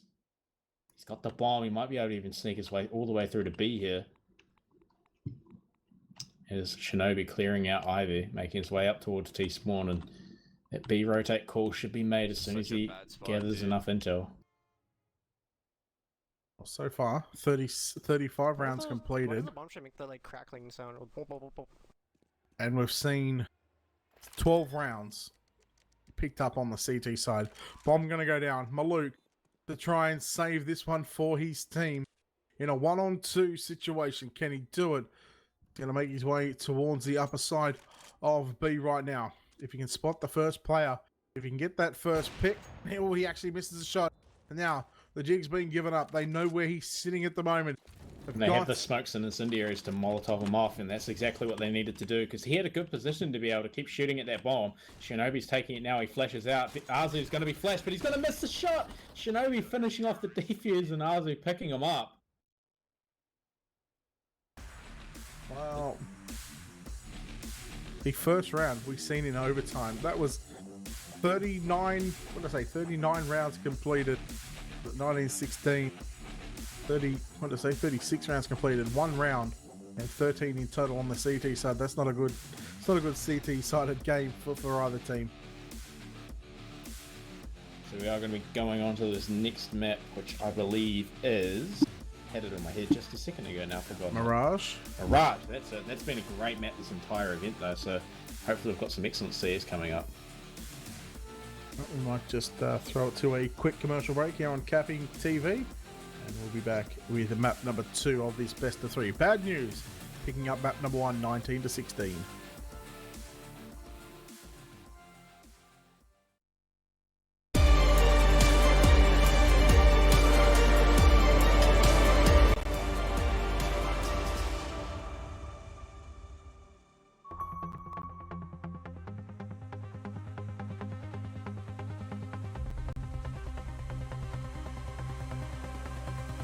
One more time. Are you ready? Let's get it on!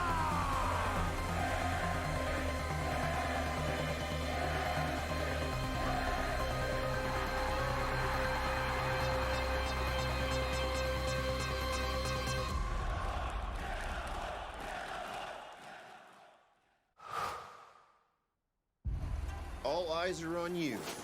So give them greatness with Intel Extreme Masters certified PCs and notebooks and game like the pros. When you see the unique IEM certified stickers on the outside, you'll find high-grade components with Intel Core i5 and i7 processors inside. Every purchase includes in-game content and supports the prize pool of Intel Extreme Masters. Game like a pro, because the world is watching.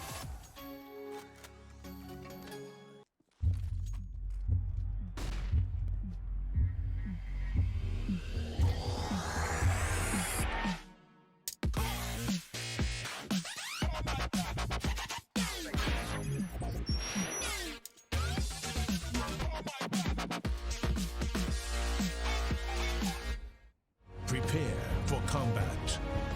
Go forth and conquer.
Hello, ladies and gentlemen. Welcome back to the IEM Sydney Open Qualifiers, day number 2. We're going to be reaching into the end of the bracket for this one. Currently got Team 1 versus Bad News Bears. Bad News Bears taking that first map in overtime. I am joined today by Mr. Brett Wheeler. Right, here you go. And we've got Mitch on production here at CappingTV. Want to shout out our sponsors just quickly here. We do have Intel, ESL, Asus Predator, Game Fuel, and PaySafe Card bringing you coverage of Counter-Strike today. So we saw a really good first map. It was a really entertaining map. Great CS played by both teams, hence why it went into overtime. Both teams pretty evenly matched, at least on train. But this map is Bad News Bears' pick, I believe. So might see something different here come out of it. Team 1 picking train and actually losing it. Yeah, this is going to be Bad News Bears pick. So going into their map pick already with a 1-0 lead in this best of 3. It's certainly looking promising to say the least for Bad News Bears. Of course, Team 1. Well, their map didn't go their way. They did happen to take it into OT. They did make a lead that was sort of taken away by Bad News Bears going in towards the final couple of rounds, but they managed to send it into OT. Mitch, absolutely phenomenal, 34 kills, 32 for 10s, and you go down as a 10 kill difference between 10s and PTR, 22 kills, Arzu with 21, 19 for Shinobi. So certainly some work to do for maybe Shinobi and Arzu as well as PTR if they're gonna want to help get their team through in this best of 3. But meanwhile, over on the other side, it was Trick 35. He was 10 clear of IDK, and those two guys certainly showing the way for Team 1. Yeah, and like I said in the last game, you can't really rely on players like that to secure you the wins. And obviously, they couldn't rely on them in the end as they lost that first map. So the second map, if it goes the way of Bad News Bears, and that's them qualified, and they'll be heading to the closed qualifiers. But Team 1 win it, they'll be going to the closed qualifier. We're going to a third map, and then whoever wins that one goes to the closed qualifiers. So Bad News Bears have got a chance to win this entire series, and Team 1, they've still got a little bit more work ahead of them if they want to win this entire series for themselves. Yeah, we'll certainly see how that one certainly breaks down in this second map between these two teams. Of course, if we needed a third map, I believe we are going to head over to Inferno. So, Cash. I believe. Sorry, I was going back on the first one that we're covering. So, Inferno. Once again, it's another one of those maps that can be relied heavily on your CT side, especially with that banana control. But before we even worry about talking about that one, I guess mid control is probably going to be a big talking point in this game. Yeah, well, we've seen it throughout the entire event. Players really trying to take that mid control, for better or for worse. I mean, we see T players, it sometimes doesn't work out for them all that well. And but the best CS that we've seen so far, in my opinion, has been on Mirage. I mean, it is CT-sided in a lot of the matches, but it leads to some great comebacks and some really exciting players when it comes down to prime time, to the times with those players. Every shot matters, and it does lead to, like I said, some excellent Counter-Strike. And we might see some here because both teams, we went into overtime, so they're obviously very evenly matched for one another, at least on train. Yeah, I mean, to be honest, I thought, Team One, should pick up train, but looking at how they were, performing on train, 54%. When you go into in a best of three, you pick a map that you've played 13 times and you've only won 7. You're looking at just a little bit over 50% win. Whereas you look over the other side of the scale now, Bad News, they've played that 5 times and they've picked it up 4. So I mean, it was always going to be a game, or a very close game between the two. But now a map that Bad News Bears 5 times they have won 4 here on Mirage. Meanwhile, 1 out of 5 games for Team One, they've only been able to secure that 1 win. Yeah, those stats are probably going to be indicative of how this one goes, depending on how both teams play, obviously. But Bad News Bears, when they looked dominant, they were dominant. They had some really good team cohesion there, and Team One couldn't really answer it. As we do see the knife round happening here, Bad News Bears opting for the suicide and let the opposing team choose what side is played by each team respectively. We're coming into the pistol round any minute now. Just going back to, just trying to have a look at some previous matches for Team One on Mirage. It's been a while, and as I said at the start of the match before, Team One, their last 3 matches, they'd only dropped 4 rounds. They had a 16-2 and a 16-4 and also a 16-3. So you look at 9 rounds between 3 matches. It was just they certainly had the numbers covered. And we'll see how those stats play into the game as we are coming into the first pistol round here, ladies and gentlemen. Going to see a bit of a mid-B split here from Bad News Bears. No B rush, B-Apps rush this time around. 2 players from the T side trying to take control of the mid. Going to spot bit there, but no damage being traded either way thus far. And Bad News Bears going to link up with the rest of their team in apps. We should see them throwing their flashes, throwing their smokes, and taking the side any second now.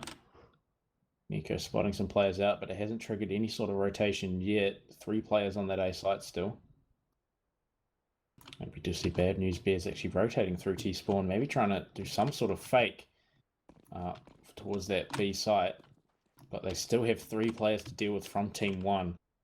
And 2 players sitting underneath Palace. That might be a bit of a wrench in the works if it does, if it is unexpected. It wasn't even, I mean, you can't even call it a fake because you had Mitch who was actually going to throw a smoke and a flash.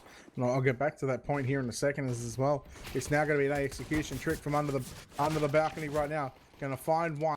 Can he survive? No, it's going to be IDK. Maluk also getting one. IDK trick. Both going down. 3 on 2. Maluk down to 17 HP. The kit is still in the hands of Maluk. And a nice shot from PTR onto Nico. As there is 10's going to take down Maluk. And now all of a sudden we have a bit left in a 1-on-2.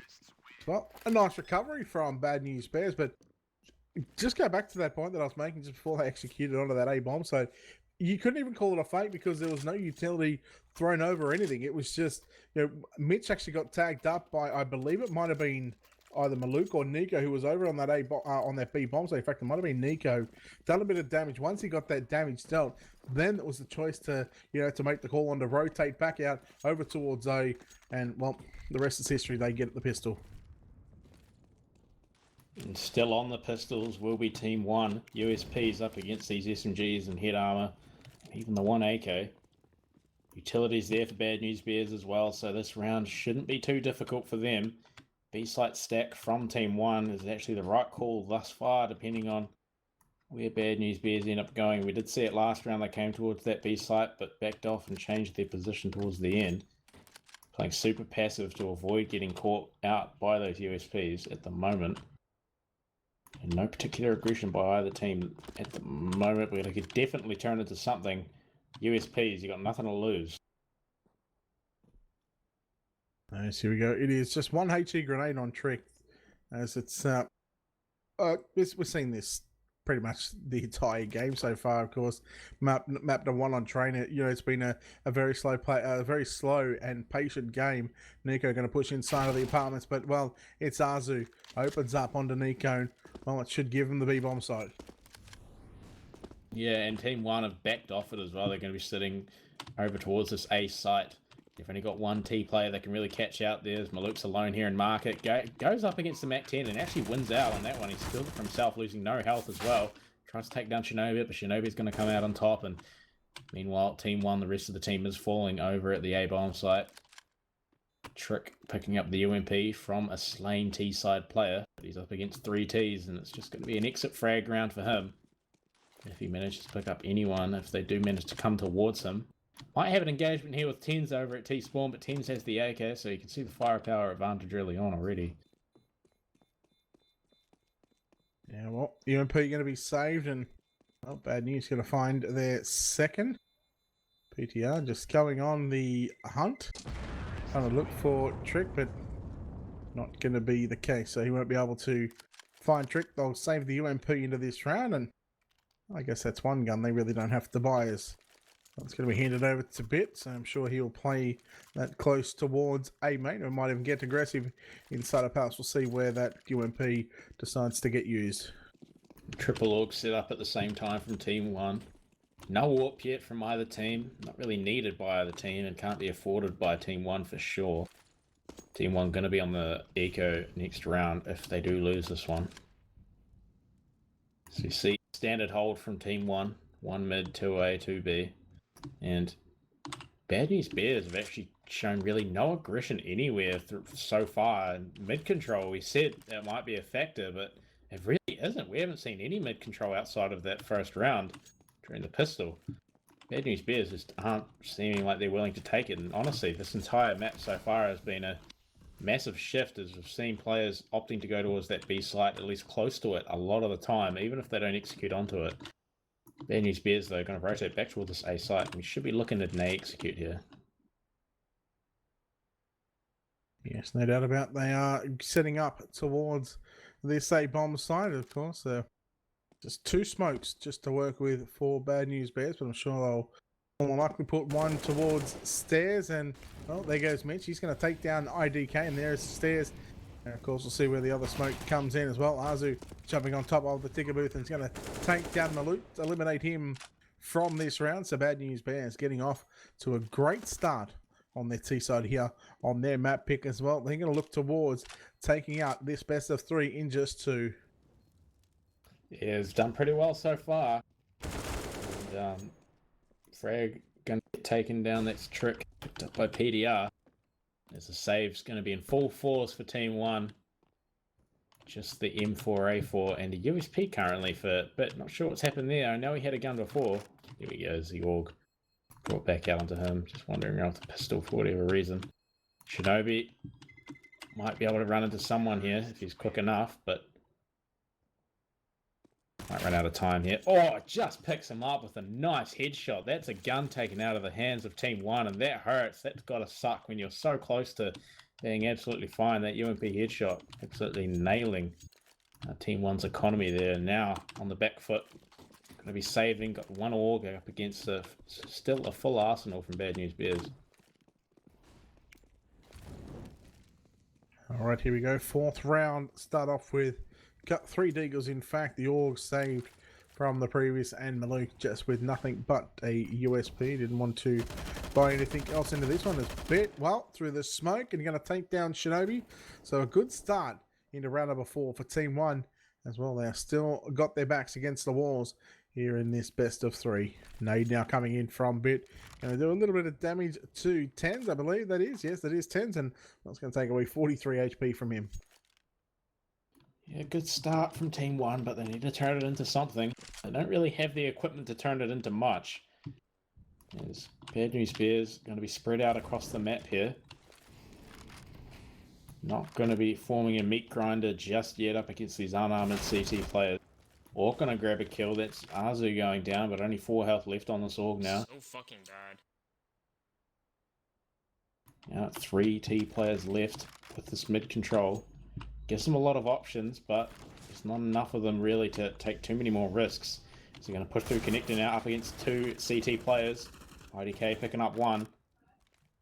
Tens is going to trade it out though before he goes down. PDR is taken down on the flank. IDK picking up 10s. That's the last T player going down. Team 1 going to secure their first round of this map.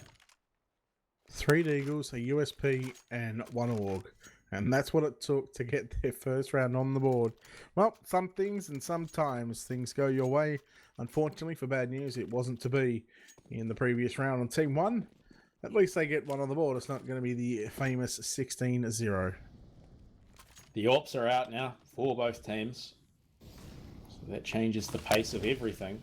Still going to see the standard sort of setup here. And a little tiny itsy bitsy amount of mid aggression from Bad News Bears. Like we've seen before, they don't really send any players into it. Instead, opt to watch for anyone that tries to get a little bit too curious on the CT side. That AWP should put a stop to that if anyone does decide to make that mistake. Now, most of the Bad News Bears are towards that B site. Might even see a B split here. So they're trying to slowly gain some mid control. Players rotating through under now. And Team 1, they've got to be wondering what the hell is going on. Mitch sitting up in Palace as well. Maybe trying to catch some rotators. Or just surprise the CTs. He could do it right now, in all honesty. There's no one really there. Maluk going to grab 1. The smokes are going to separate the fight right now. Arzu could pick up Bit here. He's going to flank 2 players, picks up both, but Bit will pick him up. 2 players now, PDR and Mitch. They're both separated though. Arzu not happy there on that one. He managed to get 2 kills, but before he got traded out, 3-on-2 right now for Team 1. 30 seconds, the bomb is down. And we got Mitch on this side, on the A-bomb side already. He's doing a little bit of damage. He's going to be able to flush one out, but well, it's Bit who takes down PTR. Mitch now going to have to do this one. Well, he was fully blinded up. Done a bit of damage there to Bit. Down to 17 HP, but not good enough. There we go. Team 1 secure their second. 6th round. 2-3. Bad News Bears in the lead still. They're going to should be on the same here to an extent. No, they're just going to do double pistols and a lot of utility. And they've got the head armor too, actually. So they've got enough money to put up a fight, but they're up against the best arsenal that a CT side could really ask for. Or 4 orgs and plenty of smokes and nades and flashbangs to put to their advantage, and a lot more standard sort of movements here out of Bad News Bears. Standard A execute. Smoke's going to be flying over now. Maluk going to be the first one to open things up for the CT side, taking down Arzu. Trick going to add onto that as well. Shinobi trying to engage with the pistol. 2v3 now. PDR gets picked up. Mitch with the AK. IDK going down. Last 2 Team 1 players pushing from the same angle though. Mitch might be able to sneak away here. Go for the long run all the way around to the B site. As both Team 1 players looking for him, trying to figure out where he is, and surely they'll figure out something funny's going on. Yeah, they're playing double A and shit. Guys hopping in triple. Well, I thought maybe the place, or maybe the play might have been maybe go inside a palace and just let him sit for a bit, but then you'd have to re-clear out all the angles. He gets over into B. He's going to be able to get. I'm not sure whether he just spotted a bit. And window, and we just scale. We kill this guy connector. He's going to be in there. Mitch checking market now. Should have an angle on Bit rotating out.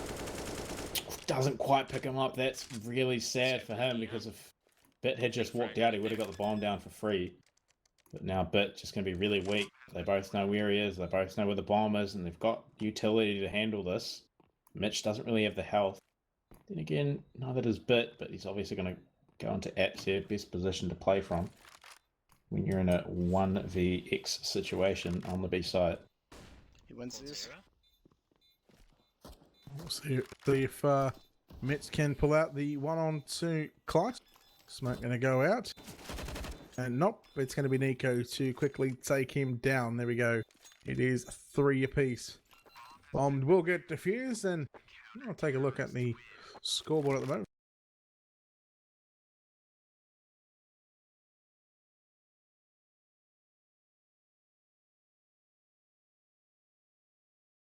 6 rounds in, they're averaging 1 kill, so they're certainly doing a bit of damage per round.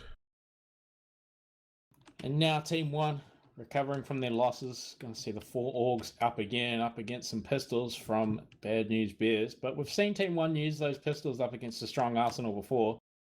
So maybe Bad News can replicate that for themselves, because they really need to be able to start gaining some rounds once again, because it's been brought even when it really shouldn't have at this point. Obviously, Bad News Bears, their falling point was a couple of rounds ago where Team 1 managed to take a round off their fully stacked arsenal with a bunch of Deagles, USPs, and an SMG hero there. So Bad News Bears trying to return to their former state of glory. Maluk going to open it up in mid, taking down Arzu. He's going to get challenged in return. PTR trying to grab some frags of his own, but now 2 players going to be pushing down short into Maluk's face, but Nico's there to back him up. Every single player going to go down. Now it's just Mitch being taken down on the A site. Team 1 picking up every single player on Bad News Bears without dropping anyone on their own. Yeah, it was almost a team ace there. Unfortunately, Bit wasn't able to get a kill in that round, but certainly helping his team so far with 6 kills. We see a tech pause coming out, and well, this is a pause that could be for Bad News Bears, but certainly a pause that at the moment, after being up 3-0, losing the past 4 rounds, it's no doubt that a pause shouldn't be called here. Well, it's probably Bad News Bears trying to figure out what they want to do to come back into this one, because Team 1, they've got the ability to run away with it. Money's going to start slowly stacking up if they keep taking these rounds, and Bad News Bears, they finally got a chance to come back into this with their guns that they've acquired now. AWP v AWP is going to be there, and then still, of course, we're going to see those 4 Orgs on Team 1. Bad News Bears going back to what they were doing at the start of this map, playing it passive, taking B control slowly, and just trying to find something, some sort of frag from an overly aggressive player. But Team 1's been playing incredibly passively this entire series. All right, here we go. Round number 8, and once again, it's we've seen it pretty much the entire match so far. It's both teams. In fact, we've only seen really a couple of rounds where we've seen that quick push onto whether it's A or whether it's B. We haven't really seen it this map. It's certainly been slow, methodical. Trying to bait out utility from the other team. Don't want to give your other team that early pick, just like Maluk had just gotten on Shinobi.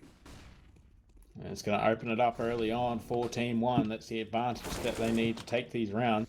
Tens will trade it back though. Now they've got control of B. But Bit's got something to say about that for sure. Arzu getting tagged down low as well from Market. PDR is going to protect him for now though. The nade's going to stop that bomb from going down, unfortunately. 3v2. Team 1 looking good right now.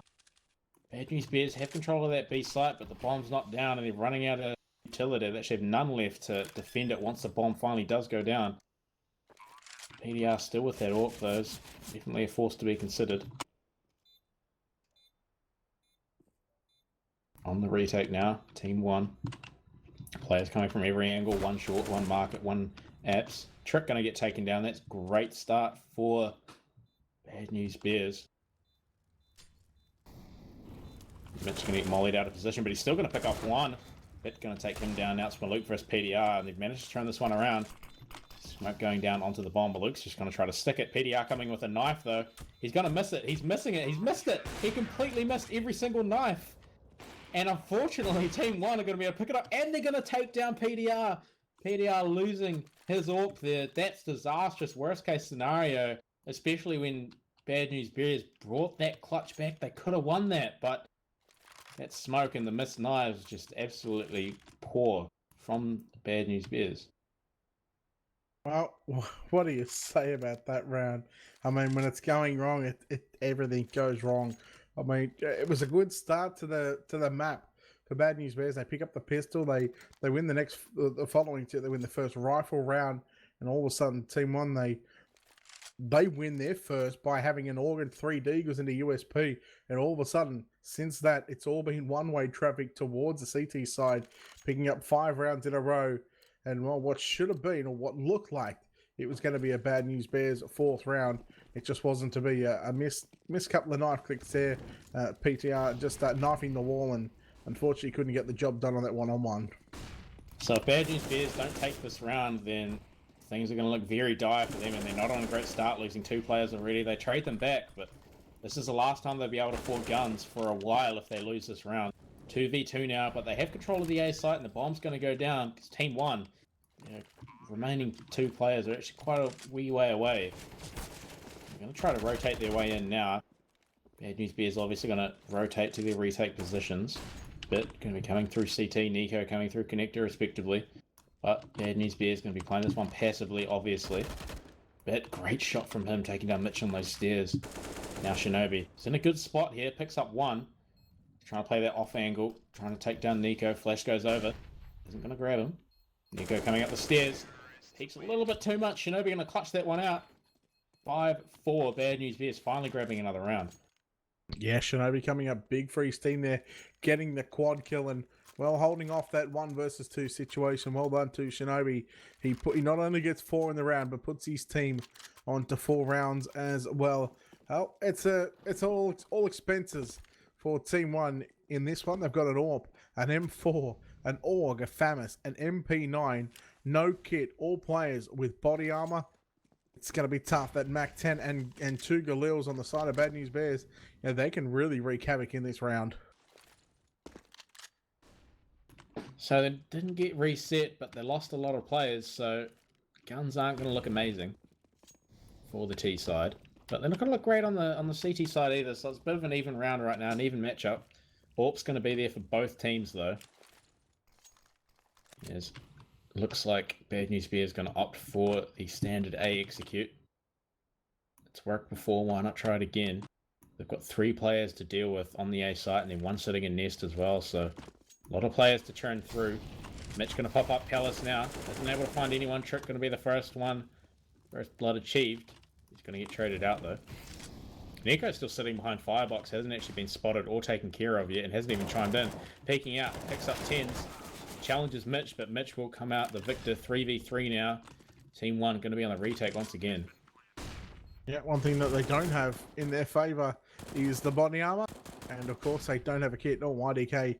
Nice little wallbang there onto Shinobi. Firebox there, man. That totally fucked me. There we go, coming in now with a 3-on-2 as well. The MP9 from Bit going to do up a bit of damage to PTR. In fact, PTR trying to repeat this one as he's going to get 1. Looking for the second, he misses that. Not going to be because Maluk comes in, and there we go. They should be able to, and they will. It's going to be the team ace. Now, does he have enough time here? It's going to be very, very close. It is going to be close, but he has got that. Oh, very, very close. There's nothing in it. Team ace for Team 1. As they're going to put the reset back on to Bad News Bears. PDR kind of being a weak link in that round. He dropped his weapon instead of just pressing E on the Galil on the ground there, so he's going to get taken down while weaponless. Now Bad News Bears on the pistols, P250s, no utility. It's going to have to be an eco round in every single way. And yeah, they're just going to have to run boost a man down mid. Maybe. They're trying to figure out something sneaky here. Double run boost down mid. Here we go. They're trying to even land on each other. That's the level of synchronization that they need. They've got full mid control, but they haven't got a kill for it, and there's not really anyone close that they can kill to achieve that. Mitch going to get boosted into window here. He's probably going to encounter IDK. Maluk going to pick up a frag. IDK is going to follow it up. Maluk grabbing another one too, and this is about all said and done. 2 pistols now up against 5 rifles. Oh. Shinobi finding a nice headshot onto IDK there, so that is going to be a FAMAS down, but well, that is the weaker weapon of the 5 that is in this round. There goes Trick, going to take down PTR now. Shinobi with a FAMAS coming up from the connector area. It's taken down, shot in the back of the body like a real man. Maluk finds 3 in the round, and well, it's now a 3-round deficit for Team 1. And after a horrible start, they've picked up 7 of the last 8 rounds. 7v4, Team 1 looking really strong here, but Mirage CT side, you can't really count out Bad News Bears at the moment. Could definitely bring it back on a map like Mirage. We've seen it this entire series. We've seen a lot of comebacks on Mirage from a CT side. Taking a bunch of rounds and then swapping over, and then that losing T side manages to bring it back. 4 players from Bad News Bears taking that mid control now. Make that 3. Luke gonna grab one from unders. There's not really an answer to him right now. They haven't mullered him out of spot or anything. I don't think they knew he shot them from there, to be honest, because he just fired again. Didn't grab the frag, but... Can't even fucking play. And they finally take him down. Now it's just Bit sitting in window. Mitch gonna grab one on the A site, but he's gonna get taken down afterwards. PDR taken down by Bit. Bit gonna grab 2. Mid control gonna be lost by Bad News Bears in the end in a big way. Now on the eco again. All right, let's put that. Okay, while we're going to pause, let's try and recap that last round. So, Bit playing inside of the sniper's window. Okay, he has 3, 4. In fact, all 5 of them were coming out, but he spotted 3 terrorists coming out from top of mid. He tagged 2 of them heavily. He got tagged. He stayed alive long enough to get the final 2 kills in that round. What an unbelievable play! You wouldn't think that you got 8 HP. You wouldn't think to repeat that, 30 seconds later after, they were trying to regain mid control. Pause going to be cancelled now. Bad News Bears should hopefully have an answer now. You do see the upgraded pistols coming through because the money's just really, really weak right now. Now, going to be saving for the next round, for the gun round. That'll hopefully bring them into this one. Mitch going to be the first one to go down. Losing out there in mid. Malouk's been doing work with that AWP. His shots have been on point. PDR hasn't actually been able to keep up with him all that well on the AWP of his own. Malouk keeps this form up though. Team 1 going to surely be on their way to victory quite easily.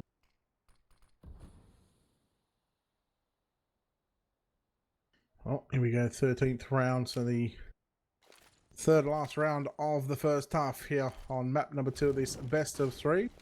Smokes, molotovs, flashes, incendiary and HE grenades coming out from both teams. And it's Nico to find one, to find a second.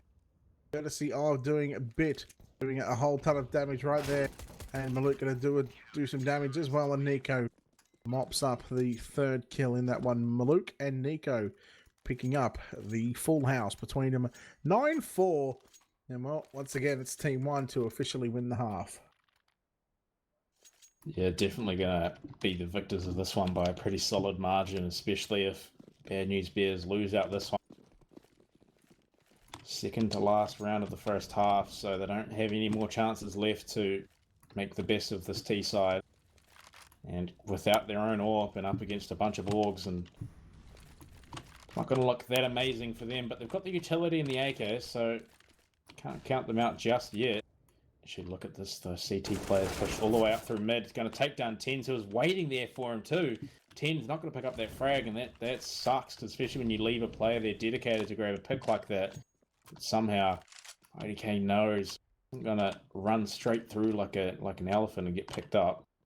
So now it's T-side disadvantage early on. They're still spread out as well. Oh, Malouk caught with a nade out. But, well, it's going to be Nico to trade that kill back out. So once again, it's Team 1 sitting in a nice, pretty little spot here with a 1-man advantage. Of course, both defensive sites are having 2 players from the CT side. Nice little pop flash here from IDK just to get Nico some information. And they're going to smoke that off, and that's certainly going to put a dampening on the Bad News Bears side when it comes to trying to get onto either side. And we're going to be hitting the 30-second mark here too. Bad News Bears can't really afford to waste too much time. Looks like it's going to be a fake A. As the smokes come out, Mitch going to be making his way out through ramp now. 2 players from Team 1 sitting on the site. Rotation wasn't quite fooled out. 2 players sitting on the B site. Fight's going to happen now. Shinobi picking up 1, but he will get taken down. Trick going to put an end to that fake A push. 1 player left from the CT side on B site. The bomb's going to go down. Not going to quite finish it off though. Nico taking down PTR, and 10-4 now, last round of the first half. And Bad News Bears, they can't really pull out that amazing of a buy. Oh, after we've seen Team 1 string together many rounds, 10 out of the past 11 in fact, it's looking more and more evident that we are going to heading into map number 3, which is going to be cash, so who knows what to expect. And it looks like if Team 1 can just find 6 more rounds, it will send us into a deciding map. Especially when this is Bad News Bears pick as well. Like, I understand it's a CT-sided map generally, but this is going to be difficult for them to come back from, especially if Team 1 keep playing like this, because they voice their frustrations. It's fine, we can come back on C2. PDR's got a flank onto Nico here. Isn't going to pick up the kill, and Team 1, 11-4 for them on this first half as we head into the second one. Bad News Bears is picked, so yikes. Bad News Bears are up 3-0. They, like I said, going back to the first round that they initially lost, 3 Deagles, a USP, and an AUG that was saved from the previous round. So just to show not being able to find that AUG that was saved certainly was costly, and they ended up losing 11 of the 12 rounds to close out that first half here on map number 2. So CT side is an entirely different ball game on Mirage. Like I've said before, it's generally a CT-sided map. That's the scorelines we normally see. But 11-4 with Team 1 playing like this, and Bad News Bears not really holding themselves to the same standard. It's not looking great right now, but there's definitely still a chance they could bring this one back. And we heard in voice chat that's something they'll be thinking about. It's all right, we can come back on CT. And yeah, so it's definitely possible. But it's not something you should really put all your eggs in one basket for, you know? And yeah, we are just waiting on the players to ready up here for this second half, of course. Players might be stretching their legs, getting a drink, of course. Don't forget to do the same. Make sure you're hydrated. Just while we're waiting for these players to sort out themselves, give a shout out to our sponsors again. Grateful as we are. Going to be Intel, ESL, Asus Predator, Game Fuel, and Pay Safe Card, bringing you the CS coverage. Go check them out if you want to see some more CS casted by us here on CappingTV. I'm sure there will be in the future. So hit that follow button. You'll be able to come in whenever you like, on top of reruns that we do at the same time. Once again, I'm George Basil J, joined by Brett Wheeler with Mitch on production here at CappingTV.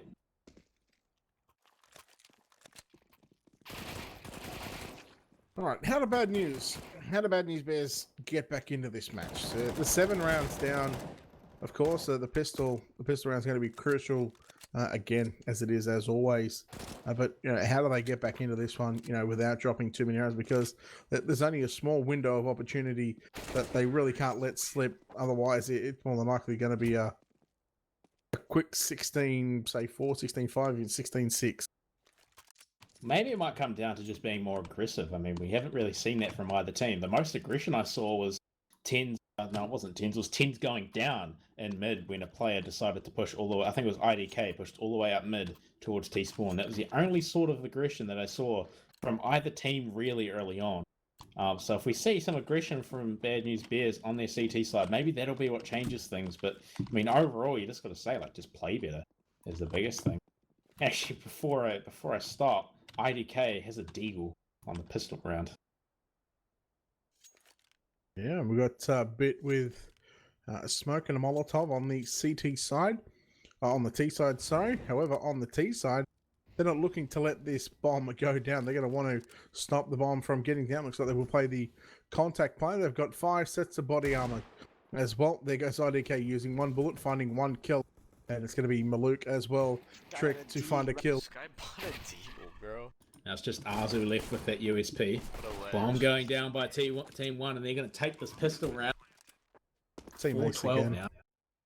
Another Team Ace, and well, we're 4 rounds away from being sent on to cash for the 3rd and final map, and well, it's looking more and more likely that the final map will be the deciding one on who will go through. It is confusing seeing a scoreline like this after we saw overtime on the first map, especially when this is, like I've said, Bad News is Bears' pick. So they should be doing a lot better than this. Losing that pistol round is going to hurt for the rest of their CT side. And Team 1, they're edging closer to map point. Well on their way, sitting at 12 rounds now. And Bad News Bears, they just need to step it up. They need to play better. Because right now, stuff's just not working for them. Another round that we can sort of go back to, and I'll come back to that in a second, as Maluk only finds one. It's traded out there. It's looking like there were, in fact, there was 3, even 4 players that might have been spotted out there by Maluk, of course. Couldn't get all of them down in the one spray, but Bit finds one, but once again quickly traded. That's that MP5 going to work. That silenced MP5 is a nice shot there from 10 as well. Trick now, 2-on-2 situation, 2-on-1.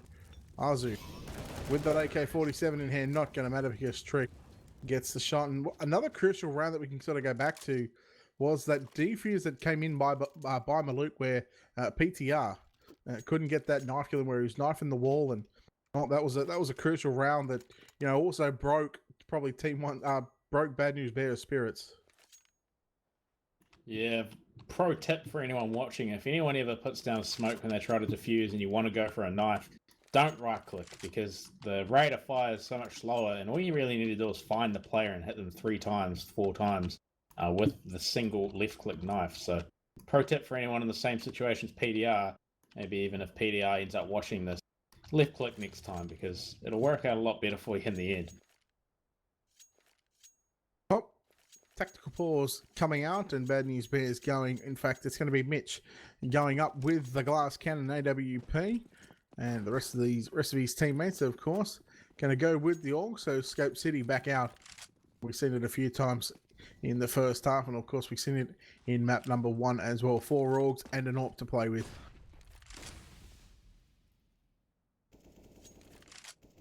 First frag's going to be coming out here shortly. These players trying to take controls of specific parts of the map, respectively. Azu going to get tagged down a little bit there, frightened off from mid, as Team 1 have starting to take control. Top mid, foothold's definitely there, and Bad News Bears not really in a position to challenge it all that much. Mitch is sitting there on the AWP. Gonna pick up 1, PDR chiming with the AUG as well. Trick going down 2. Finally, Bad News Bears are gonna see an advantage. First time in a while. Nico going down 2. Bad News Bears finally they're doing something, and they're alive. Breathing some life back into their game. But the bomb's sitting on B, and no one's really there to challenge IDK right now. Even though Nico did just drop on apps, they should know that the bomb's gonna be there. But look at this, IDK sneaking through market, just clearing it out first. If anyone was there, it would have been bad news for the Bad News Bears. But they should be able to get the bomb down here for free. In fact, we've got Mitch already inside of the apartment, so as soon as that bomb starts to get planted, well, IDK is going to take down Mitch, so Where was he? now the jig is up. Yeah, Van. IDK getting flanked there. Shinobi walking down short, didn't really have to do much. The defuse is going to come through. Bad News Bears securing their first round of the second half, bringing this to 5-13. Sorry, Team 1 finally not winning a round for a really long time. They've had a super long winning streak. It's certainly been a long time in between drinks for Bad News Bears. The full 10-second defuse comes in, and 13-5, 8 rounds difference between Team 1 and Bad News Bears. And not Team 1, like I said, they're just 3 rounds away. They've got a bit of time to play with, so if they wanted to even force up here, which can't see them doing, it's just going to be some deagles, maybe do some economy damage to the CT side. But of course, if they win this one, it's pretty much going to be all over, because it'll be a full reset or a complete reset for Bad News Bears. Yeah, Bad News Bears might be able to pull out a bye on the 15th round if they do lose this one, but should be unlikely. Team 1 aren't sitting great in the money department, so yeah, like you said, we're going to see the pistols brought out. They've got rounds to work with though, so they can afford to lose 1 or 2 and opt to buy some better weapons further down the track, save their money up. And that's obviously what they're doing right now, as they do come and make their way over to the A bomb site. 10's going to be the first one. PDR getting one of his own, the AWP coming into play. It's just Nico now on that A ramp, 3 players shooting at him. Surely he won't get too much more done. Finally gets picked up there. Bad News Bears 6-13, but now it's a real challenge. Team 1 gonna have the AKs. Well, it's about time that, well, we've seen this in the first half. You know, Bad News Bears, they picked up 3 rounds before they, it took, I think, what, another 6 rounds before they got their 4th. So, you know, if they can just string a couple of rounds together, of course, you heard Shinobi towards the end of that first half saying, don't worry about it, you know, we can get it back on our CT side. So, of course, relying heavily on their CT side to, you know, try and close this out in a best of 2. As Bit going to do a bit of damage there to PTR with that AWP. So, of course, Mitch did have the AWP a couple of rounds ago, but PTR back to that AWP, and he opens up onto IDK. So, nice little early pick. Malouk tagging PTR down to 31. Nice little wallbang there. It's Bad News Bears. Man advantage early on, and look at this aggression from Mitch. This is exactly what they need to do. That's the aggression that will change things up deep in Palace, but unfortunately it doesn't look like Team 1 are going to send too many players his way. But really the only likely victim. He's definitely not going to expect an angle like this. And it's the A execute, surely going to come through any second down. 1 smoke, 3 flashes. Nico going to be walking towards Mitch right now. Mitch going to spot him. Frag goes his way. 3 players now. Team 1 using what they've got, pushing out onto the site. The AWP's there in hand. There's just no one there to directly challenge them. Walking through the smoke though. 10's going to grab 1. Not going to fill the second slot though. 2 players now on the A site for Team 1. And Bad News Bears going to be playing this retake. Still got Mitch up in Palace as Azu goes down. Shinobi and Mitch going to be the ones to close that out alongside PDR. 7-13 now. Bad News Bears have got life. I'm detecting a pulse finally, winning a gun round against Team 1. Yeah, well, they did this in the first half as well. But look, hey, I don't want to discourage them because, you know, they've certainly got the firepower to, you know, to really bring this one back. And, well, if you're Team 1 at the moment, and, well, they've got 4 Glocks, 4 HEs, and 1 P250, more than likely going to go towards the window as there goes 2 and all 4 going to make it through. So the confirmation on 4 mids, 4 players towards the middle right now is PTR. Going to get a nice wallbang. PTR finding a second. Mitch also going to lay one out, but PTR with the P250. Mitch is going to find the final kill. Mitch and PTR, of course, with the full house yet again. And we've got the pause. Team 1, they don't want to let Bad News Bears run away with this, as they're going to be coming into another gun round. Bad News Bears going to be up against the AKs once again, but Bad News Bears finally have an economy for themselves. So even if they do lose this one, they can come back into the one afterwards and maybe turn that one into a win, but could easily win this one as well. So things might just start going the way of Bad News Bears if they keep this up. All right, so a tactical pause coming out, and I'm going to assume it's going to be for Team 1. Of course, they lost, what are we looking at, 4 in a row? So maybe just trying to, you know, calm things down, maybe break the momentum, and maybe try and break the spirits up for Bad News Bears as, well, Team 1 look to get their 14th round on the board. But of course, they've got a lot of work to do at the moment. But PDR off the AWP getting aggressive in mid. No AWP of their own on Team 1. So he could be great here. His grenade damage nearly could have taken down 10s there quite easily if it was just slightly in a different position. But that grenade damage is going to be traded back to Trick. So now T-Side going to consolidate their forces. They've got info that they want. They realize they're not going to get any mid control, really. And now going to opt to go for the A bomb site execute.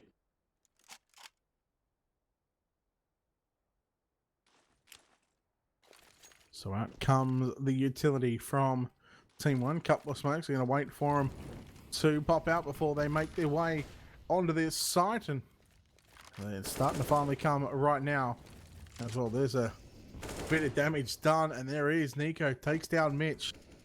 Nico sitting inside of the sandwich. IDK coming out from the balcony from Palace. He's going to find one.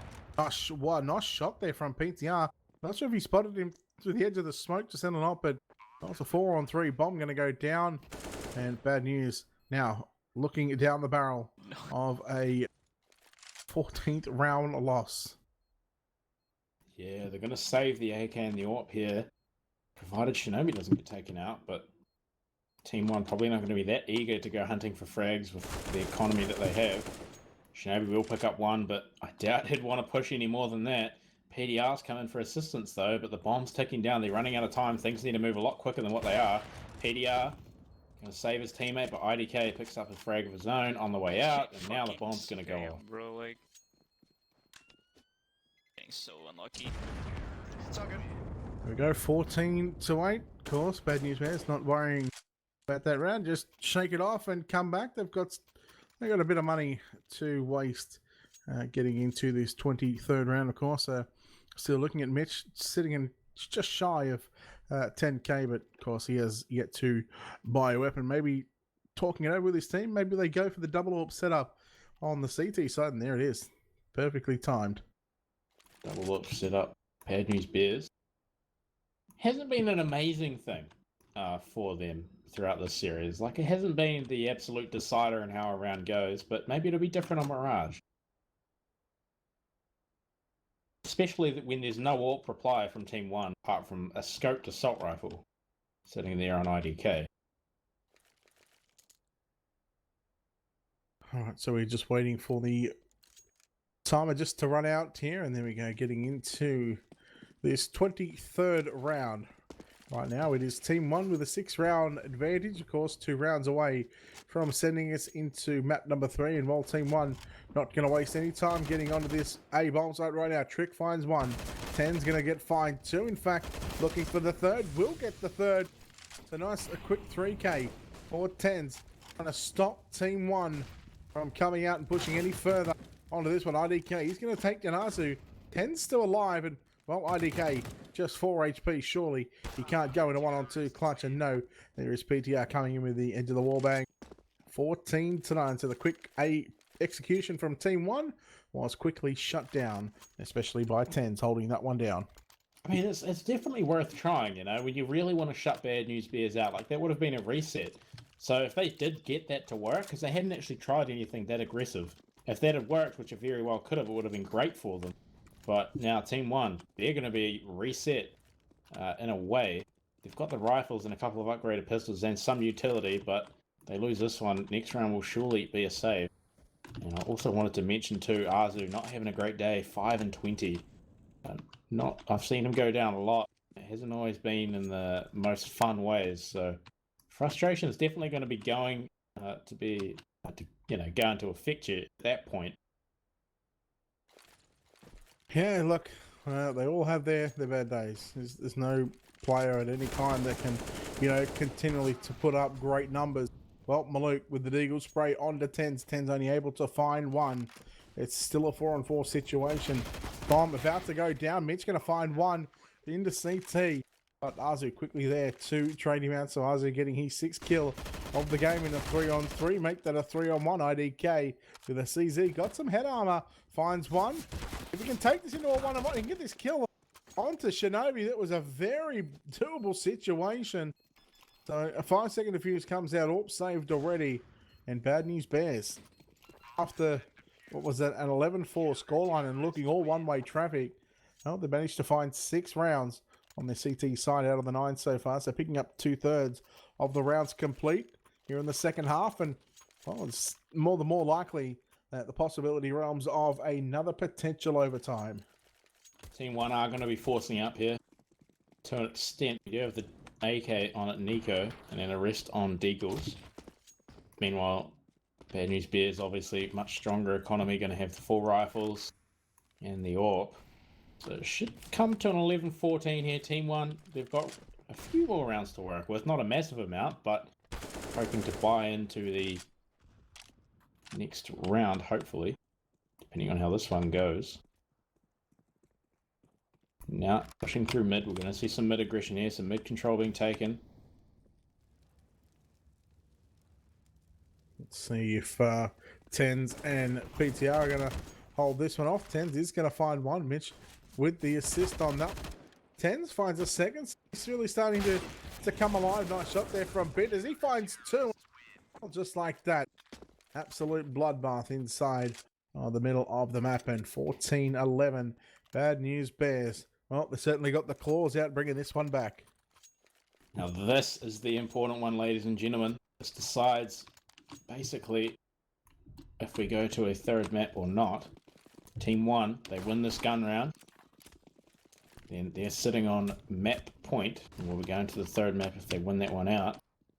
But Bad News Bears is definitely in a position to win this still. They're not going to get reset after this round. They can still make a buy. They do lose this one. And they've been doing well the last couple of rounds. So they could definitely just win it outright and keep their economy and the scoreline strong. And turn this into a comeback. Oh, they certainly got everything going their way. And of course, if you were just joining us here for the first time on CappingTV, don't forget to hit that follow button. As this best of 3 between Bad News Bears and Team 1. This is map number 1, map 2, excuse me. Team 1 losing their map pick on train 19-17 in what was a very close overtime. So we'll see how this one plays out. Of course, we've still got a minimum of 2 rounds, but of course a maximum of who knows how many more rounds we've still got. Unlimited.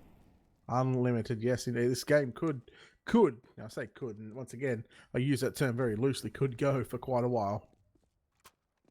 So both teams having their AWPs. Bad News Bears going to have the double AWP set up. And like I said, hasn't been an amazing thing for Bad News Bears, but I mean, they're doing well so far and it's worked for them, or at least contributed to a win before. As Shinobi's going to call the B push here. Everyone from Team 1 pushing down. Now 10's going to grab 1, but Shinobi sitting in a great spot there in short. That corner doesn't get cleared by Trick.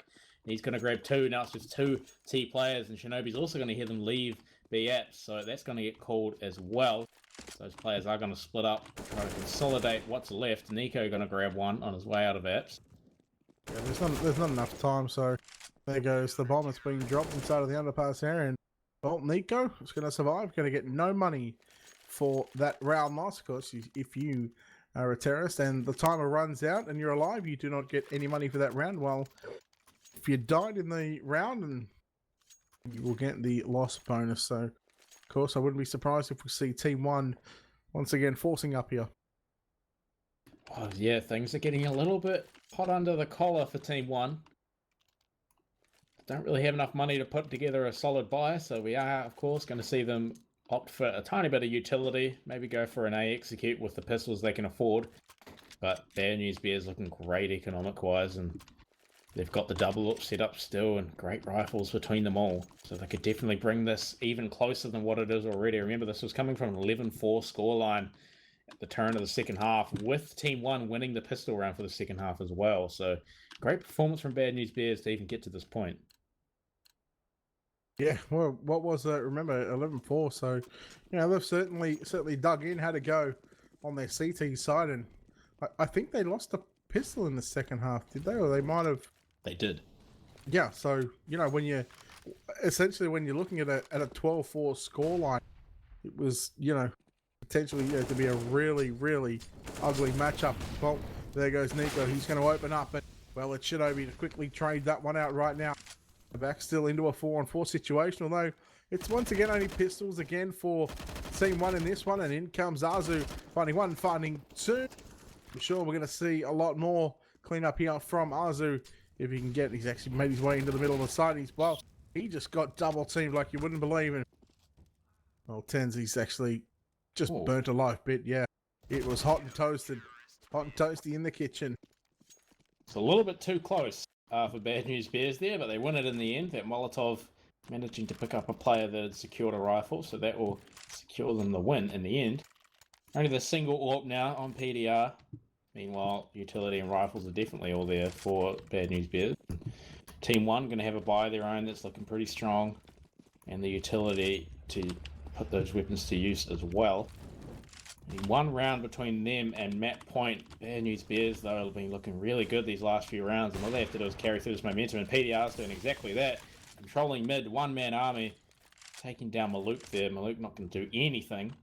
And now Team 1 there to back up Trick, who's left at the back of, or at the top of mid, sorry, and Nico. bit sitting underneath. Mid control should be taken here, but no one's got the bomb with them. So someone's going to have to rotate back and grab that if they do decide to go for some form of push. And Arzu are going to get a nice kill there from the ladder room. Well, surely not. Surely Bad News Bears. The ultimate. Now, it's not the, the greatest of greatest comeback, but still 12-4 down. Just CT side doing what Team 1 did to them in the first half. Yep, and now that B push is going to be called. IDK going to be the first one to challenge enemies here, but Arzu's going to take both of them down. That's just one T player left up against 5 CTs. That's Bit with the AK, no utility. Bomb's near him and he's already been tagged up. PDR's going to grab him from market. Now 14-14. Bad News Bears on the comeback from an 11-4 scoreline. That's great from them. You got to be riding that morale. They'll be very hyped up right now, especially considering the fact that Team 1, they're going to be on the pistols for this round. All right, let's put this into perspective right here. The first map, we seen a lot of chatter after some players had died on train. We've seen it in the first half.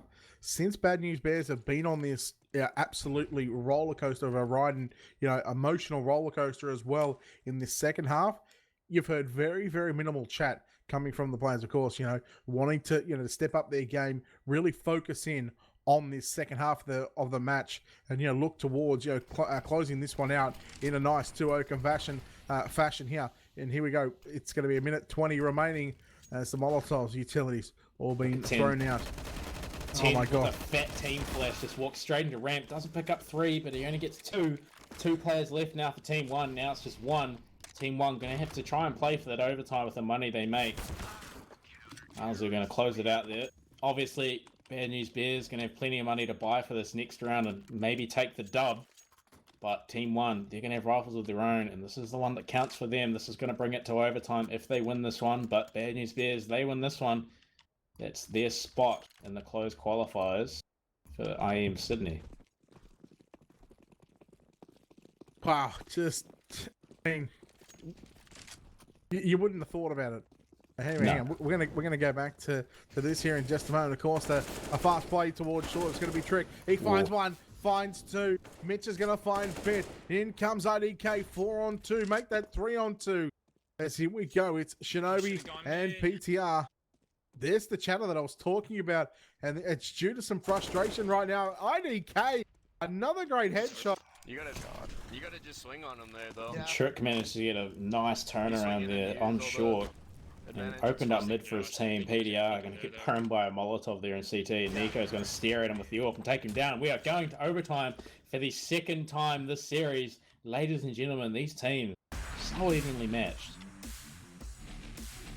This is just an unbelievable series. 2 maps, 2 overtimes. Is it going to be the same fashion? Now, let's go back to Train in that overtime. Out of the 6 rounds that we had, yes, it went the distance in OT1. We've seen 5 rounds to start the first half. We've seen 3 rounds for Bad News Bears on their T side. Now we're seeing, then the second one, we've seen the first 2 rounds go the way of Team 1 before it was Bad News Bears, to in a one-on-one clutch situation, close it out and get the first round on the T side, on the CT side. Same score lines in the first and second half on map 1, 9-6. We've just seen 11-4 on both halves. So once again, what has the advantage here going into this one? Because T sides, as I said, 9 in the first half, or on both halves, I should say, and then 3 and 2 on the overtime. We've seen 8 rounds in 30 here on the CT side. So once again, who do you favour? And what would you rather start on? Would you rather start on the T side and continue that momentum on the T train? These teams seem so evenly matched on their T sides. Their wins really seem to be coming through on the CT side. I mean, it's really been nothing spectacular. Honestly, it's been quite average from both Team 1 and Bad News Bears on their T sides, respectively. So I don't really know what team I would favour, and I don't know what team I'd want if I was either of them to be on T side. But, I mean, if you're speaking from a morale standpoint, you'd probably want to choose CT off the bat and just get those early rounds rolling basically for free if you're playing it outright, especially when you've got 16k and thus endless utility and weapons to work with. But the same thing goes for the T side. If you do an A execute enough and properly, eventually it's gonna work. So it could really go either way. Overtime really changes things. So just while we wait for teams to ready up for this second round of overtime for the series, I'm going to mention our sponsors once again, lovely companies that they are. Intel, ESL, Asus Predator, Game Fuel, and PaySafe Card are going to be bringing you this CS coverage here on CappingTV. Once again, I'm George Basil J, and I'm joined by Brett Wheeler with Mitch on production. Once again, here at CappingTV, hit that follow button. We'll be bringing you plenty of Counter-Strike in the future, as well as reruns here that are broadcasted regularly on this channel. So hit that follow button if you want to see some more great CS content, like we're about to see during this overtime. All right, here we go. OT number 1 for the second time in this best of 3 series. Bad News Bears going to continue the CT side start. Of course, they start the first overtime by the... Just trying to think how to word this. Your previous side that you finished in normal time is what you first start on for the first overtime. Of course, they will switch after 3 rounds. And, well, first to 19 will win unless we have an 18-all scoreline. And then we head into overtime number 2. Look at Azu getting very aggressive as well. Maluk opens up, but it was Azu on the other side of the map. Gets a nice little no-scope onto Nico. And well, now it's a 4-on-4 situation. Bomb. We're still over towards T-spawn. And some mid-control here for Team 1. There's just the one player on the A site, rest of them opting towards that B site control. Bomb actually might get spotted here by Tens if he pushes up much further, which would be great for him because then he'd be able to catch out that rotating player. And he might spot Marluk here. Marluk not going to see him as he makes his way down those stairs, but he hears him, blets him in the head. Bomb secured, AWP secured. And now he's in a really good position here. Unfortunately, Azu will go down. Shinobi's going to trade it back. He's going to spot trick, isn't going to land the shot though. 2 players versus 2 players. Bomb's in control of the CTs. He's going to molly it off, save himself some time because his teammate really needs to join him, but that full flash is going to be disastrous for him. Or maybe not the best choice there. I think so fucking hard. So now 2v1. Now Mitch here, going to challenge both players, picks up one, but Trick, AK going to finish him off. Team 1 going to take the first round of this overtime.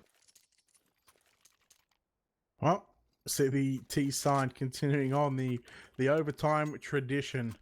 So far in overtime rounds, we've had 7 rounds where 6 of them have been picked up on the T side. Well, once again, it's still plenty of money, plenty of buy, and plenty of armor, and of course utility for both teams. There's flash coming from A towards middle right now.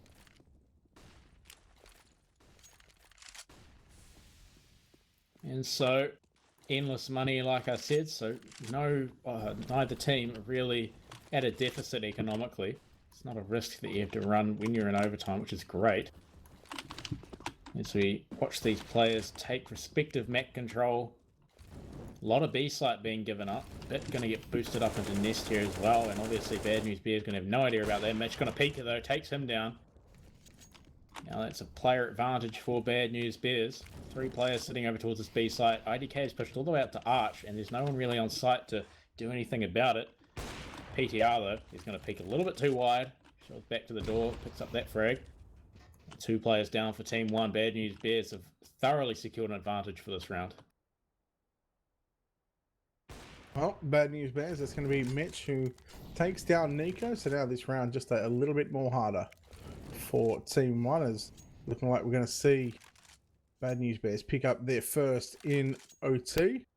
Of course, it is a 5-on-2 situation. The double ops working well for the time being. Maluk here should be able to secure the bomb. Trick going down. It's just Maluk now. 5v1 with the AWP in hand. Bomb in hand too, so bit of a silver lining, but Mitch too good with that AWP. Going to pick him up. 16-16 now here in the overtime. It's the last round of the first half for overtime as well, before we see a switch over. So that might change things depending on what team is playing on what team. That almost sounded confusing if you just tuned in.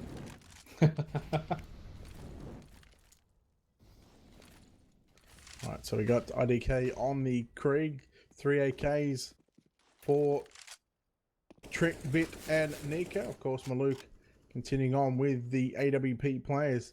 Looking at the scoreboard at the moment, Mitch, 27 kills in this second map. Of course, map number 1, he was popping some heads as well. And we'll worry about this second map because, well, if Bad News Bears, they win this map, they will take it in a 2-0. However, if Team 1, after losing their map pick and the first map, if they somehow going to bring this one into a victory, then will send us over to cash. So, majority of the Team 1 players stacking up on this A site. Flash goes over, making their way out of ramp, but no one's there to do anything about it. Arzu going to molly off that cross, but the molly's going to go onto them, but the smoke's going to stop at Tens with a great peek from underneath. And they know one's down there, but I don't know if they know about both. He's going to grab IDK as well. He's just going to jump down from Palace and get picked up. Bit and Maluk. Last one's alive. Ten's going to push Maluk. Maluk's going to have to pistol him. Takes him down to 4 health. Bit going to grab one as well, but PDR's going to finish him off. Now Maluk for his PDR. But pistol will be brought out. And it's going to be 16-17 Bad News Bears. Taking the advantage on that first half of overtime. Wow, just 12-4. Now they're up 17-16. I mean, now Bad News Bears, they're 2 rounds away from sending us into no more third map, because if they pick up the 2 rounds in this first overtime, they will go through to the closed qualifiers. 1 round just needed for a minimum of overtime number 2, but Team 1 certainly got their work cut out for them there. They're going to want us to send us to a third map. It has to be a clean sweep on their CT side. Which is definitely possible. Team 1 been playing really well this entire time. So it's not exactly out of the question. It's the same thing with Bad News Bears though. Both teams so evenly matched for one another and both playing very, very well. So now opening up on the second half, Team 1 on the CT side. Obviously going to see the full buys come through, and Bad News Bears, now it's the time for them to step up on their T side executes. Not going to opt for the double up set up on the offense. Might even see a B rush coming out actually, moving very quick. No, unfortunately not. Not wanting to risk it. Yep, they're certainly not going to be taking any chances in giving up a round to, Team 1 without a fight. That nade not going to do any damage. In fact, that was absolutely just a useless nade, although it was thrown at a decent spot on the map. Pop flash coming in from Maluk for that player, which happens to be Trick over towards A main at the moment. The bomb going to make it, well, I'm not going to make it anywhere at the moment, just sitting here at the back alley. Still 5-on-5. No one going down, not even really a challenge thus far. See a fake B smoke, going out from Bad News Bears, but not going to fall too much out of Team 1. Rotation's not coming through. Shinobi getting dropped by an aggressive Trick, but Tens is going to trade that back on the A site. Maluk's got the AWP though, and he's staring at ramp waiting for that challenge, and he's going to pick it up, but Mitch grabs on as well, so it's still even players 3-on-3. Arzu and Mitch towards this jungle area, and Maluk has got no one really to support him just yet. He get mollied out of position here, and the bomb should go down. It is bomb going to get planted. Plenty of time left. So now we see a 3-on-3 situation. Bad News Bears, if they can survive this 3-on-3, they will then go on. They will then go on to 2 match points. Bit takes down Mitch. Maluk takes down Arzu. You gotta play safe, bro. Just PDR trying to go for the long run through T-spawn and peek in through connector and get the flank going, but he might be slightly mistimed here. He's going to try to get it. He nails it. Picks up the kill. God. Oh my God. The bomb's got no time left unless he grabs Nico here, and he needs to, and he does. PTR. See, Ten's getting excited for his teammate there, picking up a 3k with the long run all the way through T-spawn from a site. Definitely a 200 IQ play there. Did you miss a number out of that? That's a 2000 IQ play. You heard one of his teammates call it Pete going for the big play. He went for the big play and come up in a 1-on-3. An unbelievable play from PTR and has now secured 2 match points for his team. No mistakes have to be from Team 1. Otherwise, they are going to be sent packing in this qualifier. We're already seeing great aggression from Mitch, actually. He's just going to walk straight and challenge under the palace, picks up Trick. But there's still 3 A-site players, and he's got no teammates with him in good enough positions to support. Team's going to grab 2. PDR gets traded out, though, as does Azu. IDK going to even things up. 3-on-1, though. Nico with the AWP. Going to grab 1 in Nest. AWP versus 2 players. Mitch and Shinobi, they know where he is, too. He's going to get smoked off. Bad News Bears looking in a great position here to take this. Yeah, this is all but over right now. 29 HP. He has no idea where these other players are. Nade going to come in towards Firebox, do a bit of damage there to Shinobi, but now, I'm not sure whether he knew where that nade came from at the moment. He's going to smoke off CT. He's got no time. The ticker of the bomb is starting to deteriorate. There it is, Shinobi. And there it is, Bad News Bears. Unbelievable. 2 maps, and both of them going to OT. How about that comeback from Bad News Bears? If you're Team 1, surely the tilt factor must be at an all-time high. Yeah, to allow a team to come back 11-4 and take it into overtime and then win that overtime, as well as them beating you in overtime on the first map on your map pick. It's a very tilting experience, and I wouldn't be feeling too great if I was on Team 1, but they did well. I mean, coming into a qualifier like this, you're coming up against some very strong teams, and they definitely earned their position to make it this far. But Bad News Bears are going to be your victors, and they are going to secure a position in the close qualifiers for IEM Sydney.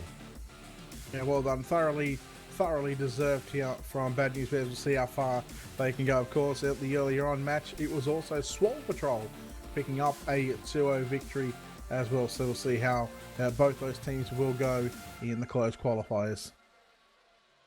So that has been us from CappingTV. We hope you enjoyed some great Counter-Strike coverage from us today. I've been George Basil J, joined by Brett Wheeler. Quick thank you to our sponsors before we jump off here. Once again, Intel, ESL, Asus Predator, Game Fuel, and PaySafe Card. Hope you guys hit that follow button. Get ready for some more CS coverage in the future. It'll be right here on CappingTV. See you guys later.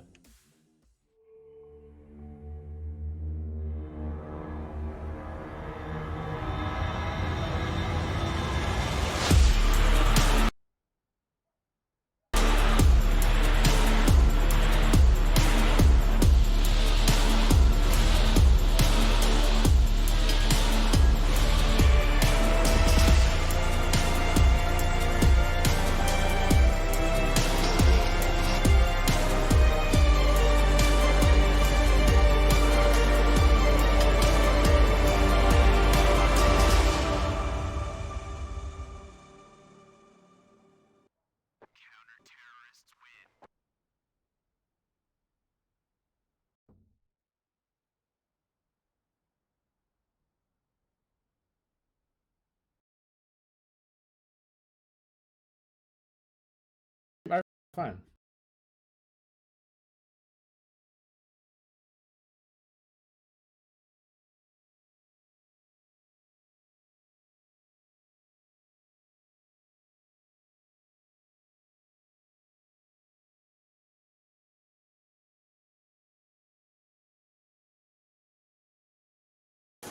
So give them greatness with Intel Extreme Masters certified PCs and notebooks and game like the pros.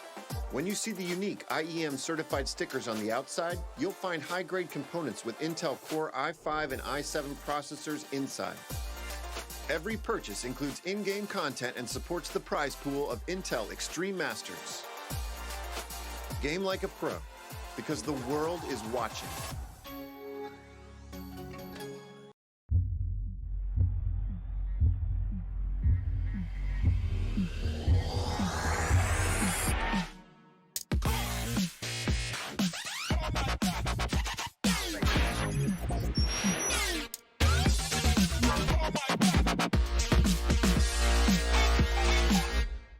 Prepare for combat. Go forth and conquer.